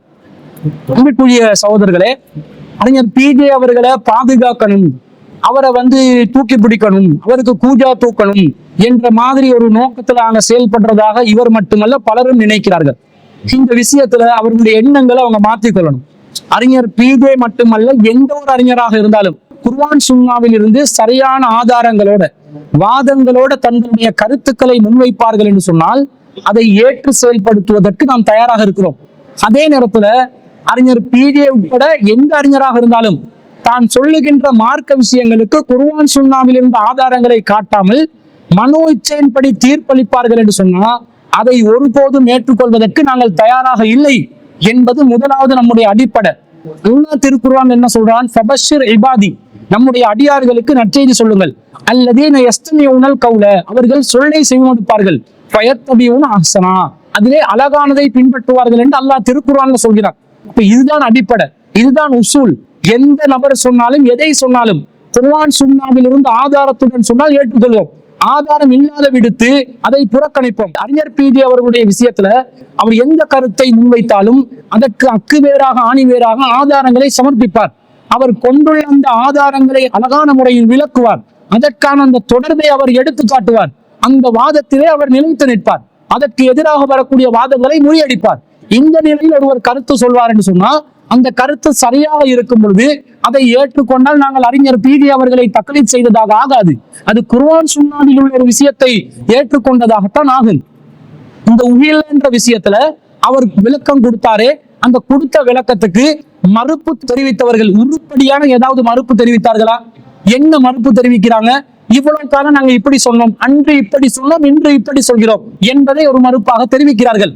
உயில் என்ற வார்த்தையை வைத்து நாங்கள் சப்தமிடக்கூடியவைகளை உயில் என்று நாங்கள் ஏற்றுக்கொள்ளலாம் என்றொரு வாதத்தை வைக்கிறார்கள். இந்த வாதத்தை தான் ஏற்கனவே நாங்க வச்சிருந்தோம், அது ஏற்புடையது இல்லை என்பதனாலதான் உயில் என்றதுடைய விஷயத்தை நாங்க விளக்கத்தை மாற்றி இப்போது கூறிக்கொண்டிருக்கிறோம். அப்ப மாற்றத்தை நாங்க ஏற்படுத்தினதுக்கு எதை ஆதாரமாக வைத்தோமோ அந்த ஆதாரங்களை முறியடிக்கக்கூடிய விதத்தில் யாரும் உருப்படியான ஒரு விளக்கத்தை சொன்னதாக இல்லை. இருந்தால் ரெண்டு தரப்புடைய விளக்கங்களையும் பார்த்து எது நியாயம் என்பதை நாங்கள் ஒப்புக்கொண்டு நம்முடைய நிலைப்பாடு எதுவென்று நாம் அறிவிக்கலாம். பொதுவாக அறிஞர் PJ அவர்களுடன் சிலோன் தௌஹீத் ஜமாத் அமைப்புக்கு மார்க்க ரீதியான ஒரு தொடர்பு இருக்கிறது. மார்க்கத்தில் அவர் கருத்தை தெரிவிப்பார், நாங்களும் கருத்துக்களை தெரிவிப்போம். நம்முடைய ஜமாத்துல இஹ்திலாஃபுக்குரிய வாசலை நாங்க மூடல, எல்லாரும் ஒரே கருத்தை தான் சொல்லணும் என்ற அந்த நிலைப்பாட்டையும் நாங்கள் தற்போது ஆதரிப்பதில்லை. கருத்து யாரும் சொல்லலாம், எந்த கருத்தையும் சொல்லலாம், ஆனால் தான் கொண்டுள்ள கருத்துக்கு ஆதாரத்தையும் வாதத்தையும் சரியா முன்வைக்கணும். அதற்கு எதிராக வரக்கூடிய எல்லா விமர்சனங்களுக்கும் எல்லா மாற்று கருத்துகளுக்கும் அவர் பதிலளிக்க வேண்டும். எந்த நிலையில் ஒரு கருத்தை ஒருவர் எத்தி வைத்தால் அது நம்ம ஜமாத்துல கூட நாம இப்ப தடையா வைக்கல, ஆனா ஆரம்ப ஒரு யூனிட்டா போகும்போது ஒரு அமைப்பா போகும்போது முன்கூட்டியே நீங்க தலைமையத்துக்கு உங்களுடைய மாற்று கருத்தை அறிவிங்க என்றோம். அப்ப நாங்க டிஸ்கஷன் பண்ணி ஒரு முடிவுக்கு வரலாம் என்றோம். அந்த டிஸ்கஷன்ல ஒரு திருப்தி இல்லைன்னு சொன்னா நீங்க தனிப்பட்ட முறையில் மாற்று கருத்து இருந்தால் அதை அறிவிக்கலாம் என்ற இஹ்திலாஃபுடைய வாசலை கூட அடைக்காம அவங்க கொண்டுள்ள கருத்து சுதந்திரத்தை நாங்கள் பாதுகாக்கக்கூடிய விதத்தில் தான் நம்முடைய ஜமாத்தின் செயற்பாடுகளை நாம் அமைத்து வருகிறோம். அதே நேரத்துல அறிஞர் PJ அவர்களுடைய ஒரு கருத்தை நாங்கள் முன்வைக்கின்ற நேரத்தில் ஆரம்பத்தில் நாங்கள் செயல்பட்ட அமைப்புகளாக இருந்தாலும் சரி, இப்ப நாங்கள் செயல்படக்கூடிய CTஜா இருந்தாலும் சரி, குர்ஆன் சுன்னால இருந்து ஒரு கருத்தை முன்வைக்கிறார். அதற்கு மாற்று கருத்தை யாரும் எதிர்த்து சரியான முறையில் எத்தி வைக்காத நிலையில் அவருடைய கருத்து மேலோங்கி நிற்கும் நிலையில் அந்த கருத்தை தான் நாம் ஜமாத்தின் கருத்தாகவும் பிரச்சாரம் செய்து வருகிறோம். இது அவரை தக்லீத் செய்வதற்காக அல்ல, அவர் முன்வைக்கின்ற வாதத்திலும் ஆதாரத்திலும் உள்ள நம்பிக்கை சரியான அடிப்படை குர்ஆன் சுன்னாவிலிருந்து எடுத்து வைக்கப்படும் ஒரு விஷயம் என்பதனால அந்த கருத்தை நாங்கள் ஏற்றுக்கொள்கிறோம் என்பதுதான் நம்முடைய நிலைப்பாடாக இருக்கிறது. இப்ப அவர் சொல்லக்கூடிய உயிர்ல விஷயத்துல சீட்டிகை நிலைப்பாடு என்னன்னு கேட்கிறாரு. அறிஞர் பிஜே அவர்கள் என்ன கருத்து சொல்றாரோ அதே நிலைப்பாட்டில் தான் நாம் இருக்கிறோம். அல்லாஹ் தஆலா திருக்குர்ஆன்ல 5வது அத்தியாயத்துல 3வது வசனத்துல வமா உஹில்ல லிகைரில்லாஹி பிஹி, அல்லாஹ் அல்லாதோருக்காக வேண்டி உயில்ல சப்தமிடப்பட்டவை அல்லது அறுக்கப்பட்டவை என்ற 2 கருத்து இது. இதுல சப்தமிடப்பட்டவை என்று எடுத்தால் அல்லாஹ் அல்லாதவர்களோட பேர்ல படையல் செய்த உயிரினங்களும் ஹராமாகும், தானியங்களும் ஹராமாகும், உயிரற்ற ஏனைய உணவுப் பொருட்களும் ஹராமாகிவிடும். அப்ப இந்த கருத்துல தான் ஆரம்பத்துல வாங்க எல்லாரும் இருந்தோம். இந்த உகில் என்ற வார்த்தைக்கு சப்தமிடக்கூடியவைகள் என்ற கருத்து தான் அரபு மூலத்தில இருந்து அந்த வார்த்தையின் நேரடி மொழிபெயர்ப்பிலிருந்து நாங்கள் பெற்றுக்கொள்கிறோம். ஆனால் அந்த கருத்து நாங்கள் நேரடியாக அரபுல இருந்து எடுக்கிறோமே அர்த்தம், அது ஏற்புடையதா, அது பொருத்தமானதா என்று பார்த்தால் அது பொருத்தமில்லை என்பதற்கு ஏராளமான சான்றுகள் நமக்கு கிடைக்கின்றன. ஏனென்று சொன்னால் ஆரம்பத்துல அரபு மக்களிடம் இந்த உகில்ல என்ற வார்த்தை அதனுடைய நேரடி சொல்லான சப்தமிடப்பட்டவை என்ற கருத்தில் பயன்படுத்தப்பட்டதா அல்லது அறுக்கப்பட்டவை என்ற கருத்தில் பயன்படுத்தப்பட்டதா என்பதை நாங்கள் ஆய்வு செய்து பார்க்கின்ற நேரத்துல இந்த வசனத்திற்கான தஃசீர்கள் கொடுக்கின்ற நேரத்துல மொழி சம்பந்தப்பட்ட ஒரு விஷயம் என்பதனால, இந்த மொழியோடு தொடர்புபட்ட ஒரு விஷயம் என்பதனால இது சம்பந்தமாக தஃசீர்கள் பார்க்கின்ற நேரத்துல இந்த வமா உஹில்ல லிகைரில்லாஹி பிஹி, அல்லாஹ் அல்லாதவர்களுக்காக வேண்டி இந்த சப்தமிடப்பட்டவையா அறுக்கப்பட்டவையா என்ற கருத்துல ஒரு தஃசீர் விடாம எல்லா தஃசீர்களும் என்ன சொல்லுது, அறுக்கப்பட்டவை, அல்லாஹ் அல்லாதவர்களோட பேரால மாதுபிஹ, இது அறுக்கப்பட்டதை குறிக்கிறது, இது சப்தமிடப்பட்டவை குறிக்கவில்லை, அறுக்கப்பட்ட கருத்தில் தான் இந்த உஹில்ல என்ற வார்த்தை குர்ஆனில் பயன்படுத்தப்பட்டிருக்கிறது என்பதை எல்லா தஃசீர்களும் வேறுமானதாக சொல்கிறார்கள். அதற்கு காரணம் தஃசீர் நூல்களை நாங்கள் மார்க்க ஆதாரமாக எடுத்துக்கொண்டதாக நீங்கள் நினைத்துக் கொள்ளக்கூடாது. அரபு மூலத்துல பயன்படுத்தப்பட்ட அந்த வார்த்தை அன்றைய கால அரபு மக்களிடம் எந்த கருத்தில் பயன்படுத்தப்பட்டுள்ளது என்பதை வைத்துதான் இந்த கருத்துக்கு நாங்கள் வருகிறோம். அதே நேரத்துல இது நம்முடைய மொழி வழக்கிலையும் ஒரு வார்த்தை நேரடி சொல் வேறொரு அர்த்தத்தை கொடுத்தாலும் பயன்பாட்டில் இருக்கக்கூடிய சொல் வேறொரு அர்த்தத்தை கொடுக்கக்கூடியதாக இருக்கும். இப்ப உதாரணமாக சொல்வதாக இருந்தா நாங்க ஒருத்தனை தூக்கணும் என்றுவோம், அவனை தூக்கிரு அப்படி என்றுவோம். தூக்கணும் என்று சொன்னா என்ன அர்த்தம், அவனை உயர்த்த வேண்டும், அவனை சுமந்து கொள்ள வேண்டும் என்பதுதான் நேரடியான அர்த்தம். ஆனால் நடைமுறை வாழ்க்கையில ஒருத்தனை தூக்கிடணும் என்று சொன்னா அவனை போட்டு தள்ளிடணும், அவனை கொலை செஞ்சிடணும் என்ற கருத்தில் தான் அது பயன்படுத்தப்படுவதை நாங்கள் சர்வ சாதாரணமாக நடைமுறையிலே நாங்கள் பார்க்கிறோம். அதே மாதிரி இந்த காசு என்று சொன்னா பொதுவாக காசு பணத்தை நோட்டு ரூபாக்களை குறிக்கிறது என்பது நேரடி சொல்லாக இருக்குது. ஆனா சில பகுதிகளில் மக்கள் என்ன செய்வாங்கடா, காசு என்று சொன்னாலே அது சம்பளத்தை குறிப்பதாக, ஊதியம் பெற்றுக் கொள்வதை குறிப்பதாக இந்த காசு என்பதை பயன்படுத்தப்படுகின்ற வழக்கம் இருக்கிறது. இப்படி பல சொற்கள் இருக்கலாம். நாங்க ஒரு நேரடி அதனுடைய மூல பொருளில் இருந்து பார்க்கின்ற நேரத்தில் ஒரு கருத்தையும் நடைமுறையில் அதை பயன்படுத்தப்படுகின்ற நேரத்தில் வேறொரு கருத்தையும் கொடுக்கக்கூடியதாக இருக்கும். அந்த நேரத்துல நடைமுறையில எது இருந்துச்சோ அதுதான் கருத்தாக நிலவும். அப்ப அல்லாஹ் அல்லாதவர்களுக்காக வேண்டி சப்தமிடப்பட்டவை என்பதை அந்த காலத்துல மக்கள் எப்படி புரிஞ்சிருந்தாங்கன்னு சொன்னா, அல்லாஹ் அல்லாதவர்களுக்காக உயிரினங்களை பிராணிகளை அறுப்பதற்காக கொண்டு செல்லுகின்ற நேரத்தில் சில மந்திர சொற்களை அந்த அல்லாஹ் அல்லாத கடவுள்களுக்காக சிலைகளுக்காக வேண்டி ஓதுவார்கள், உச்சரிப்பார்கள். அப்படி உச்சரிக்கின்ற நேரத்தில் அந்த உச்சரிப்பில் சப்தம் வெளிப்படுகிறது. அந்த சப்தம் வெளிப்படுவது என்பதுதான் உயில் என்ற வார்த்தையின் அர்த்தம். அப்ப அந்த சப்தம் என்றால் எதுக்காக வேண்டி உச்சரிக்கப்படுகிறது என்று சொன்னால் ஒரு பிராணிக்காக வேண்டி உச்சரிக்கப்படுகிறது. எனவே வமா உஹில்ல லிகைரில்லாஹி பிஹி என்றால் அல்லாஹ் அல்லாதவர்களுக்காக அறுக்கப்படுகின்ற பிராணி, அந்த பிராணியின் மீது சப்தமிடக்கூடியவை என்ற கருத்து தான் இந்த வசனத்திற்கு சரியான கருத்து. அதுதான் அரபு மக்களிடத்தில் பழக்கத்தில் இருக்கின்ற கருத்து என்ற அடிப்படையில் தான் நாங்கள் அகராதி அர்த்தத்தை விட்டுவிட்டு பழக்கத்தில் உள்ள அர்த்தத்தின்படி பார்க்கின்ற நேரத்தில் இது அல்லாஹ் அல்லாதவர்களுக்காக வேண்டி அறுக்கப்படுகின்ற பிராணிகளை குறிக்கிறது என்று சொல்கிறோம். இந்த அடிப்படையில் தான் இதை மேலதிகமாக புரிந்து கொள்வதற்காக அன்னை ஆயிஷா ரலியல்லாஹு அன்ஹா அவர்கள் சிலைகளுக்காக படையல் செய்யப்பட்ட உணவுகளை ஹராம் இல்லை என்று சாப்பிட்ட செய்திகள் எல்லாம் துணை ஆதாரங்களாக முன்வைத்திருந்தோம். அப்ப இந்த வாதம் நியாயமா இருக்குதா இல்லையா? நியாயமா இருக்குதுன்னு சொன்னா அதை ஏற்றுக்கொள்வதற்கு என்ன தயக்கம்? அறிஞர் PG அவர்கள் சொன்ன இந்த விஷயத்தை நாங்க ஏற்றுக்கொள்றதுனால தௌஹீதுல ஏதாவது மாற்றம் ஏற்பட போகுதா? அல்லாஹ் ஒன்று எதை அனுமதிக்கிறானோ அதை நாங்க சாப்பிடலாம். அல்லாஹ் எதை தடுக்கிறானோ அதை தான் நாங்க தவிர்த்து கொள்ள வேண்டும். அல்லாஹ் இந்த இடத்தில் அல்லாஹ் அல்லாதவர்கள் பேர் சொல்லி அறுக்கப்பட்ட பிராணியை சாப்பிடாது என்று சொன்னா அதை சாப்பிடக்கூடாது. பிராணி ஹலாலானதாகவும் இருக்க வேண்டும். அந்த பிராணியின் மீது அல்லாஹ் அல்லாதவர்களுடைய பெயர்கள் சொல்லப்பட்ட அறுக்கப்பட்டதாக இருக்கக்கூடாது என்ற வகையில இந்த உகிலை என்பதற்கு அறிஞர் அவர்கள் முன்வைத்த வாதம் நியாயமானதாக இருக்கிறது.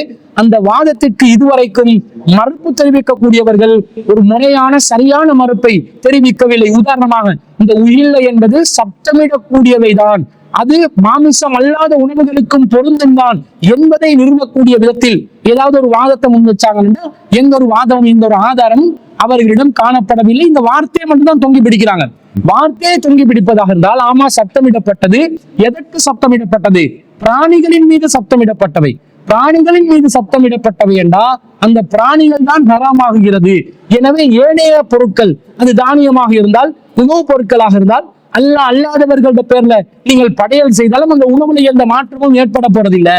அந்த உணவுல எதுவும் கூடுதலான சக்திகள் எதுவும் ஏற்பட போவதில்லை என்பதனால உயிர் அல்லாத உணவு வகைகளை தாராளமாக உண்ணலாம் என்ற கருத்தில் தான் நாம் இருக்கிறோம். அதுதான் நம்முடைய ஜமாத்தின் கருத்தாக சொல்கிறோம். அதே நேரத்தில் இதற்கு எதிரான கருத்து வைக்கக்கூடியவர்கள் பலமான வாதங்களை முன்வைப்பார்கள் என்று சொன்னா அந்த விஷயத்திலே பரிசீலனை செய்வதற்கு நாம் தயாராக இருக்கிறோம் என்பதை இதற்கு பதிலாக நாங்கள் சொல்லிக் கொள்கிறோம். அக்பர் டவுனை சேர்ந்த சகோதரர் சாதிக் அவர்கள் ஒரு கேள்வியை கேட்டிருக்கிறார். என்ன கேட்கிறார் என்றால், காதியானிகள் ஜலசா என்று ஒரு மாநாட்டை கடந்த ஒரு திகதியை குறிப்பிட்டு நடத்தியுள்ளனர். காதியானி சகோதரர் ஒருவரிடம் நபிக்கு பிறகு நபி வர மாட்டார்களே, ஏன் இந்த கொள்கையில் இருக்கிறீர்கள் என்று கேட்டால், இது வழிகெட்ட கொள்கையாக இருந்தால் இவ்வளவு மக்கள் இதில் சேர்ந்து இருப்பார்களா? இப்படி ஒரு பிரம்மாண்டமான மாநாடு நடத்த இறைவன் அருள் புரிவானா என்று கேட்கிறார்கள். இதற்கு பதில் தரவும் என்று சொல்லி சகோதரர் சாதிக் அவர்கள் அக்பர் டவுன்ல இருந்து கேட்கிறாங்க. முதலாவது என்ன விஷயம் என்றா, காதியானிகள் என்று சொல்லக்கூடிய ஒரு வழிகட்ட பிரிவினர் நபிகள் நாயகம் ஸல்லல்லாஹு அலைஹி வஸல்லம் அவர்களுக்கு பிறகு நபிமார்கள் வருவார்கள். அப்படி வந்த ஒரு நபிதான் காதியானி பகுதியை சேர்ந்த மிர்சா குலாம் அஹ்மத் என்பவன் என்று சொல்லி அவனை நபியாக ஏற்றுக்கொண்டு அவனுக்கு பிறகு ஹலீஃபாக்கள் தோன்றுவார்கள் என்று சொல்லக்கூடிய ஒரு கொள்கையில் இருக்கிறார்கள். இது ஒரு வழிகட்ட கொள்கை, ஒரு குஃப்ரியத்தான ஒரு கொள்கை என்று நாங்கள் பிரகடனப்படுத்தி வருகிறோம். இதை பற்றி காதியானி சகோதரரிடம் எத்தி வைக்கின்ற நேரத்துல அவனோட ஜலசா என்று சொல்லக்கூடிய ஒரு மாநாடு நடந்திருக்குது. ஜல்சா எதுவோ தெரியல, ஒரு மாநாடு நடந்திருக்குது. அந்த மாநாட்டுல மக்கள் ஒன்று குழுமி இருக்கிறாங்க. அது இங்கிலாந்துல நடக்குது. பிரித்தானியாவுல நடக்கக்கூடிய அந்த மாநாட்டுல பல்லாயிரக்கணக்கான மக்கள் ஒன்று குழுமி இருக்கிறாங்க. இதை காட்டி அவர் என்ன கேட்கிறாருன்னா, வழிகட்ட கொள்கையாக இருந்தா இத்தனை மக்கள் ஒன்று கூடுவார்களா? இப்படி ஒன்று கூடி இருப்பதே அல்லாஹ்வுடைய அருள் இந்த அமைப்பில் இருக்கிறது, எனவே இது வெற்றி பெற்ற ஒரு அமைப்பு தான் என்று அந்த காதியானி சகோதரர் மார்க்க ரீதியான ஆதாரங்களை முன்வைக்காமல் ஒரு உலக ரீதியான ஒரு காரணத்தை முன்வைத்து தன்னுடைய வழிகேட்டை நியாயப்படுத்தி இருக்கிறார். முதலாவது அந்த சகோதரருக்கு என்ன பதிலை இவர் கொடுக்கணுமா? இவர் பதிலளிக்க சொல்ற அந்த சகோதரர் தெளிவடைவதற்காக என்ன பதில் சொல்லணும் என்றா, உலகத்துல இந்த பெரும்பான்மையை வைத்து முடிவெடுப்பது நேர்வழி எது, வழிகேடு எது என்று முடிவெடுப்பது இஸ்லாத்துல ஒரு அடிப்படையே இல்லை. அல்லாஹ் தஆலா திருக்குர்ஆன்ல 6வது அத்தியாயத்துல 116வது வசனத்துல சொல்கிறான், நபியே, நீங்கள் பூமியிலே அதிகமானவர்களை பின்பற்றினால் அவர்கள் உண்மை நல்வழியிலிருந்து வழி தவற செய்து விடுவார்கள். அவர்கள் பின்பற்றுவது ஊகத்தை தான். அவர்கள் அனுமானம் செய்வோரை தவிர வேறு இல்லை என்று அல்லாஹ் சொல்கிறான்.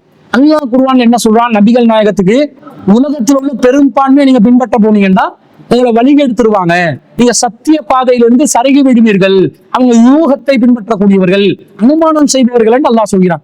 அப்ப பெரும்பான்மையை பார்த்து ஒரு சத்தியம் அசத்தியம் என்று மார்க்கத்துல முடிவெடுக்கலுமா? பெரும்பான்மை என்பது சத்தியம் அசத்தியத்துக்கான அளவுகோலே இல்லை. இன்னும் சொல்ல போனால் அல்லாஹ் திருக்குர்ஆன்ல சூரத்துல் பக்கரால 243வது வசனத்துல, சூரத்து யூசுப்ல 12வது அத்தியாயத்துல 38வது வசனத்துல அல்லாஹ் சொல்கிறான், வலாக்கின் அக்ஸரன் நாஸி லா யஷ்குரூன், மனிதர்களில் அதிகமானவர்கள் நன்றி செலுத்த மாட்டார்கள் என்று அல்லாஹ் சொல்கிறான். சூரத்துல் ஆராஃப் 7வது அத்தியாயத்துல 187வது வசனத்துல அல்லாஹ் சொல்கிறான், வலாக்கின் அக்ஸரன் நாஸி லா யஅலமூன், மனிதர்களில் அதிகமானவர்கள் அறிய மாட்டார்கள் என்று அல்லாஹ் சொல்கிறான்.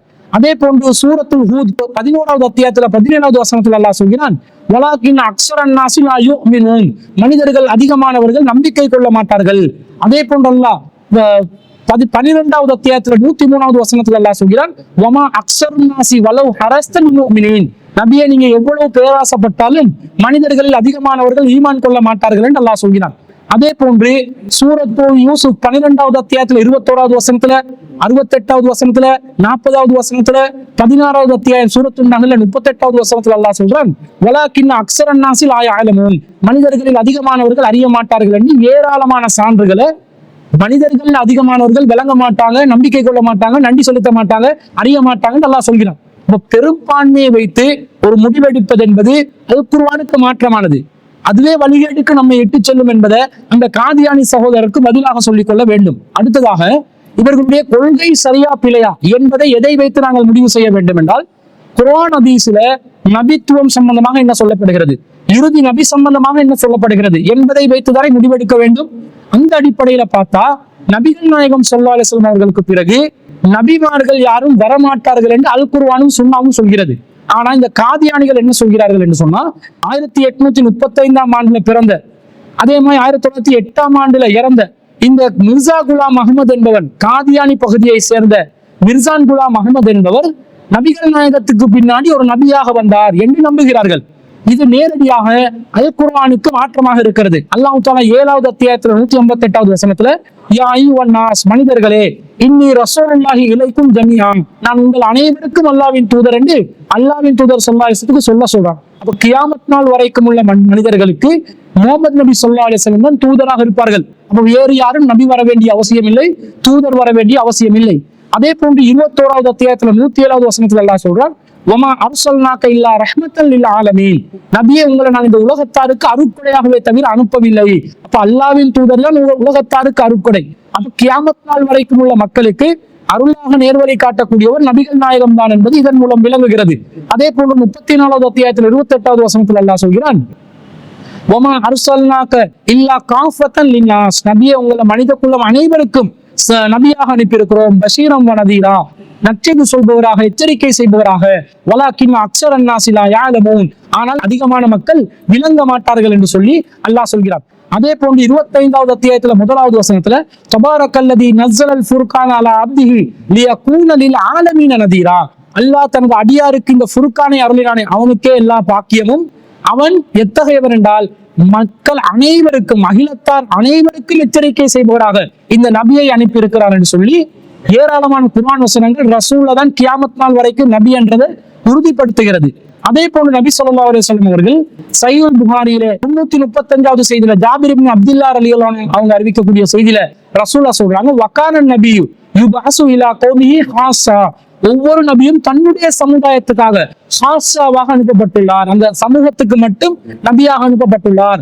வபுஇஸ்து இலன் நாஸி ஆம்மா, ஆனால் நான் ஒட்டுமொத்த மனித சமூகத்துக்கு நபியாக அனுப்பப்பட்டுள்ளேன் என்று இந்த வசனத்துக்கு விளக்கமாக நபிகள் நாயகம் ஸல்லல்லாஹு அலைஹி வஸல்லம் அவர்கள் சொல்லி இருப்பதை பார்க்கிறோம். அதே போன்று சஹீஹ் முஸ்லிம்ல 4777வது செய்தியை சஅத் இப்னு அபீ வக்காஸ் ரலியல்லாஹு அன்ஹு அவங்க அறிவிக்கிறாங்க. ரசூலுல்லாஹ் சொல்றாங்க ஹல்லஃப ரசூலுல்லாஹி ஸல்லல்லாஹு அலைஹி வஸல்லம் அலி இப்னு அபீ தாலிப் ஃபீ கஸ்வத்தி தபூக், தபூக்குடைய போரின் போது அலி ரலியல்லாஹு அன்ஹு அவர்களை மக்களை பார்த்து கொள்ளுமாறு நபி ஸல்லல்லாஹு அலைஹி வஸல்லம் அவர்கள் நியமிக்கிறார்கள், பிரதிநிதியாக நியமிக்கிறார்கள்.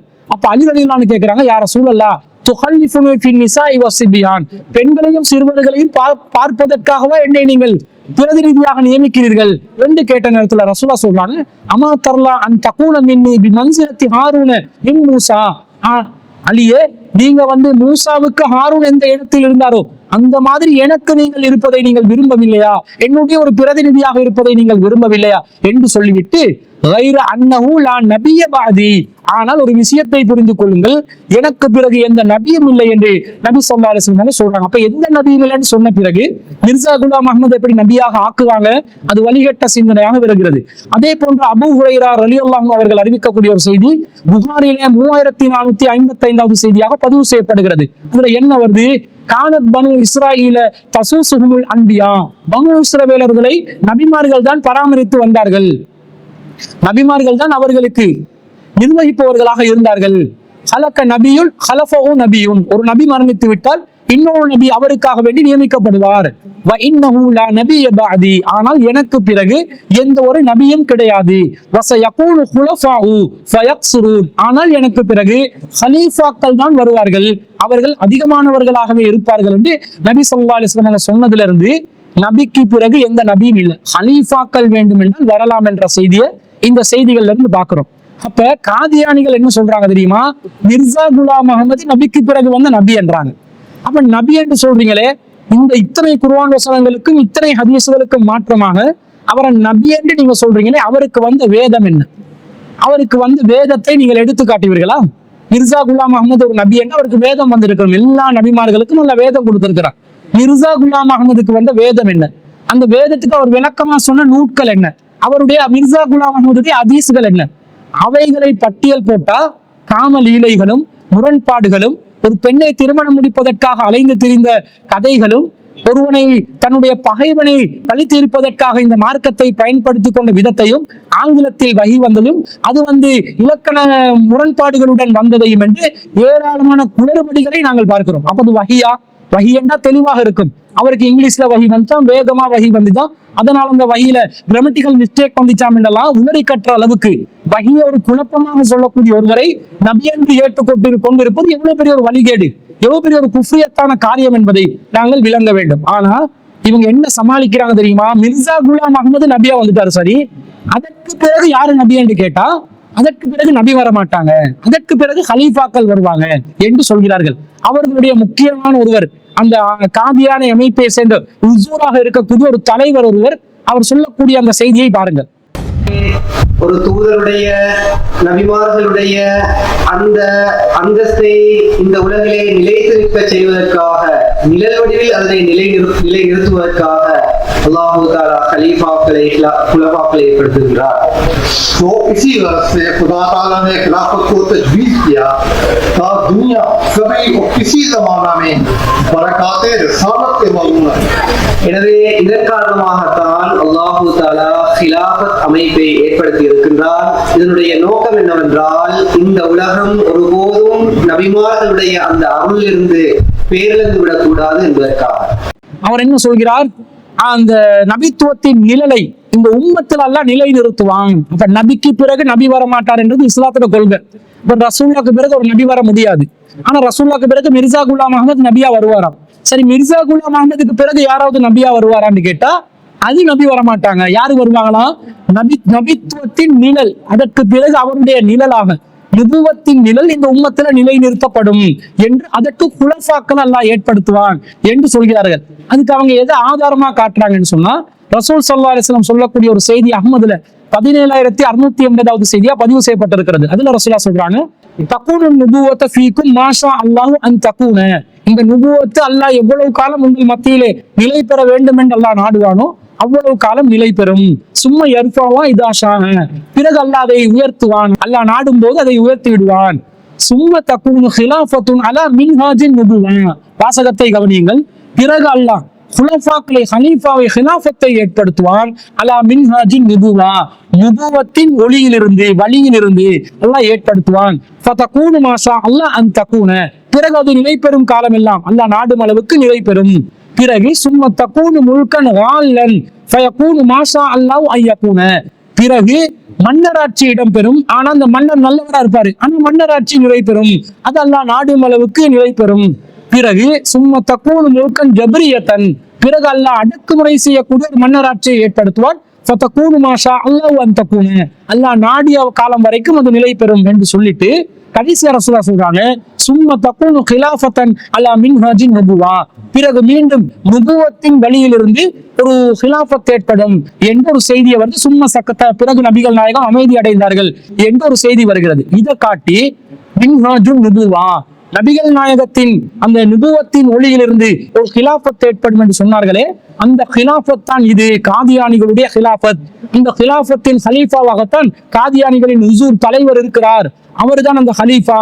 எனவே அந்த ஹலீஃபாவுடைய அந்த நுபுவத்தின் நிழலில், நுபுவத்தின் வழியில் ஏற்படக்கூடிய அந்த ஹிலாஃபத்துக்கு நாங்க கட்டுப்படணும் என்ற மாதிரி ஒரு கருத்தை சொல்கிறார்கள். இப்ப இங்க மின்ஹாஜுன் நுபுவாண்டு வருது. மின்ஹாஜுன் நுபுவாண்டு வந்தா என்ன அர்த்தம்? நுபுவத்தின் வழியிலிருந்து. ரசூல் ஸல்லல்லாஹு அலைஹி வஸல்லம் நுபுவத்தின் வாசல் அடைக்கப்பட்டு விட்டதுன்னாங்க. நற்செய்திகள் மட்டும் வரும் என்றாங்க. நல்ல கனவுகள் தான் நற்செய்திகள் என்றாங்க. இதை தாண்டி நுபுவத் வழியில நுபுவத் அடிப்படையில வஹி வந்து ஆட்சிக்கு வழிகாட்டப்படாது. ஆனா ரசூல் என்ன சொல்றாங்க, ஒரு எனக்கு பிறகு ஆரம்பத்துல ரசூல் சொல்றாங்க, தக்கூனு நுபுவத்த ஃபீக்கும் மாஷா அல்லாஹ் வ தக்கூன, நுபுவத்து அல்லாஹ் நாடும் அளவு காலம் அளவுக்கு நிலை பெறும். சும்ம தக்கூனு ஹிலாஃபத்துன் அலா மின்ஹாஜின் நுபுவா, பிறகு நுபுவத்தின் வழியில் மின்ஹாஜின் நுபுவாவில் ஒரு ஹிலாஃபத் ஏற்படும் என்றாங்க. அதாவது அபூபக்கர் ரலியல்லாஹு ஹிலாஃபத், உமர் ரலியல்லாஹு ஹிலாஃபத், உஸ்மான் ரலியல்லாஹு ஹிலாஃபத், அலி ரலியல்லாஹு ஹிலாஃபத், முஆவியா ரலியல்லாஹு ஹிலாஃபத், யஸீத் ரலியல்லாஹு ஹிலாஃபத்னு ஒரு ஹிலாஃபத் வழி வருது. இது மின்ஹாஜுன் நுபுவா, நுபுவத்தின் வழியில் அந்த ஹிலாஃபத் அமையும் என்றாங்க. இந்த நுபுவத்தின் வழியில் உள்ள ஹிலாஃபத்துல உள்ள ஆட்சியாளர்கள் குலஃபாக்கள் அவர்கள் அல்லாஹ்விடமிருந்து வஹி பெற்றவர்களாக தங்களை அறிவித்துக் கொண்டார்களா? அல்லாஹ்வின் வஹியை பெற்றுதான் நாங்கள் ஆட்சி நடத்துகிறோம் என்று சொன்னார்களா? அப்ப மின்ஹாஜுன் நுபுவா, நுபுவத்தின் நிழல் என்றால் நபிக்கு பிறகு வஹி வந்து அந்த நுபுவத் நடைபெறாது. நபி எந்த வழியில் கிலாபத்தை செய்தார்களோ, ரசூல் ஸல்லல்லாஹு அலைஹி வஸல்லம் அல்லாஹ்வின் தூதர் என்றதனால கலீஃபான்னு சொல்ல மாட்டோம். என்ற ரசூல் அல்லாஹ்வின் தூதராக தூது பணியையும் நிலைநிறுத்தினார்கள், ஆட்சி பணியையும் நிலைநிறுத்தினார்கள்.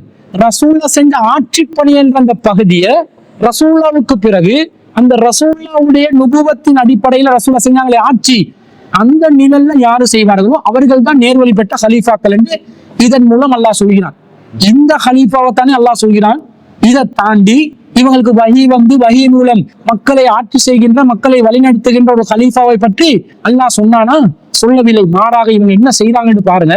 இவங்களோட ஹலீஃபாவுக்கு பின்னாடி எப்படிப்பட்ட ஒரு நிலையில இருக்கணும் என்று சொன்னா அவங்க சொல்றாங்க, முதலாவது சொல்றாங்க, நீங்க வந்து இந்த ஹலீஃபாவுக்காக வேண்டி எழுந்திருக்க வேண்டும். எந்த அளவுக்கு எழுந்திருக்க வேண்டும் என்றா, அந்த ஹலீஃபா முன்னாடி நீங்க ஒரு ஜனாசா போல இருக்கணும். ஹிலாஃபத்துல காலடியில உங்களோட தலையை கொண்டு வந்து வைக்கணும். ஒரு ஜனாசா போல நீங்க கிடக்கணும். ஆட்சியாளருக்கு எந்த விதத்திலும் நீங்க முரண்படக்கூடாது.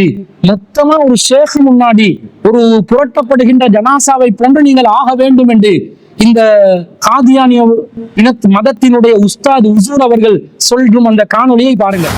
अपनी हर मादी रूहानी तरक्की के लिए खिलाफत के कदमों में अपना सर रखते।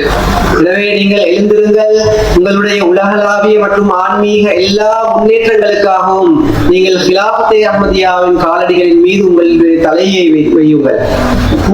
खुद को खलीफतुल मसीह के हाथ में ऐसे दे दें जैसे गस्साल के हाथ में मैयत होती है, यानी जो शख्स मैयत को नहलाता है, जैसे उसके हाथों में मैयत होती है, तो मैयत का अपना कोई ख्याल नहीं होता।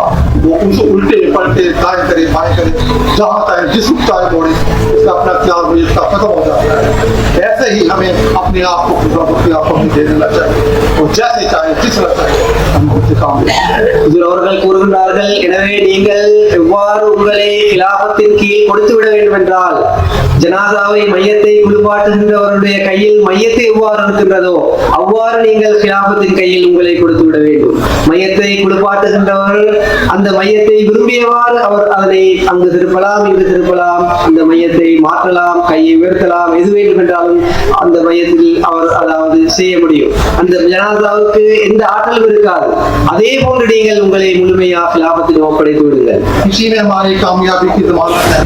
அப்ப இந்த மாதிரி ஒரு ஹலீஃபாவாக இஸ்லாம் இருக்க சொல்லிட்டா இப்படி இருக்க சொல்லல. அல்லாஹ் தஆலா திருக்குர்ஆன்ல 4வது அத்தியாயத்துல 59வது வசனத்துல அல்லாஹ் சொல்கிறான், யா அய்யுஹல்லதீன ஆமனு, நம்பிக்கை கொண்டவர்களே, அத்தியுல்லாஹ வ அத்தியுர் ரசூல், அல்லாஹ்வுக்கும் இந்த தூதருக்கும் கட்டுப்படுங்கள், வ உலில் அம்ரி மின்கும், உங்கள் அதிகாரம் உள்ளவர்களுக்கும் கட்டுப்படுங்கள். ஃபைன் தனாஸஅதும் ஃபி ஷைஇன், உங்களில் யாராவது ஒரு விஷயத்துல முரண்பட்டால் ஃபருத்துஹு இலல்லாஹி வர் ரசூல், அதை அல்லாஹ்விடமும் அல்லாஹ்வுடைய தூதரிடமும் ஒப்படைங்கள். இன் குன்தும் துமினூன பில்லாஹி வல் யௌமில் ஆகிர், நீங்கள் அல்லாஹ்வை மறுமை நாளை நம்பி இருந்தால் அல்லாஹ்விடமும் அல்லாஹ்வுடைய தூதரிடமும் ஒப்படைங்கள். தாலிக கைரும் வ அஹ்ஸனு தஅவீலா, இதுதான் சிறந்தது, அழகிய விளக்கம் என்று அல்லாஹ் சொல்கிறார். அப்ப ஆட்சியாளருக்கு அல்லாஹ் கட்டுப்படுத்த சொல்றான். ஆனா ஆட்சியாளர் அல்லாஹ் ரசூலுடைய விஷயத்துல முரண்பட்டா ஜனாசா போல கிடங்கண்டானா கிடங்கன்னு சொல்லல. எப்படி அல்லாஹ் சொல்றான், ஃபருத்துஹு இலல்லாஹி வர் ரசூல், அதை அல்லாஹ்விடத்தில் அல்லாஹ்வின் தூதரிடத்திலும் ஒப்படையுங்கள். அப்ப அல்லாஹ் இந்த விஷயத்துல எப்படி நடக்க சொன்னாங்க, அல்லாஹ்வுடைய தூதர் எப்படி நடக்க சொன்னாங்களோ அந்த மாதிரி நாங்க நடக்கணும் என்றுதான் அல்லாஹ் தஆலா குர்ஆன்ல நேர்வழி பெற்ற ஆட்சியாளர்கள் சம்பந்தமாக குறிப்பிடுகிறான். அதுக்கு மாற்றமாக ஜனாசாவை போல கிடக்க சொன்னா அது நேர்வழி பெற்ற ஆட்சியா?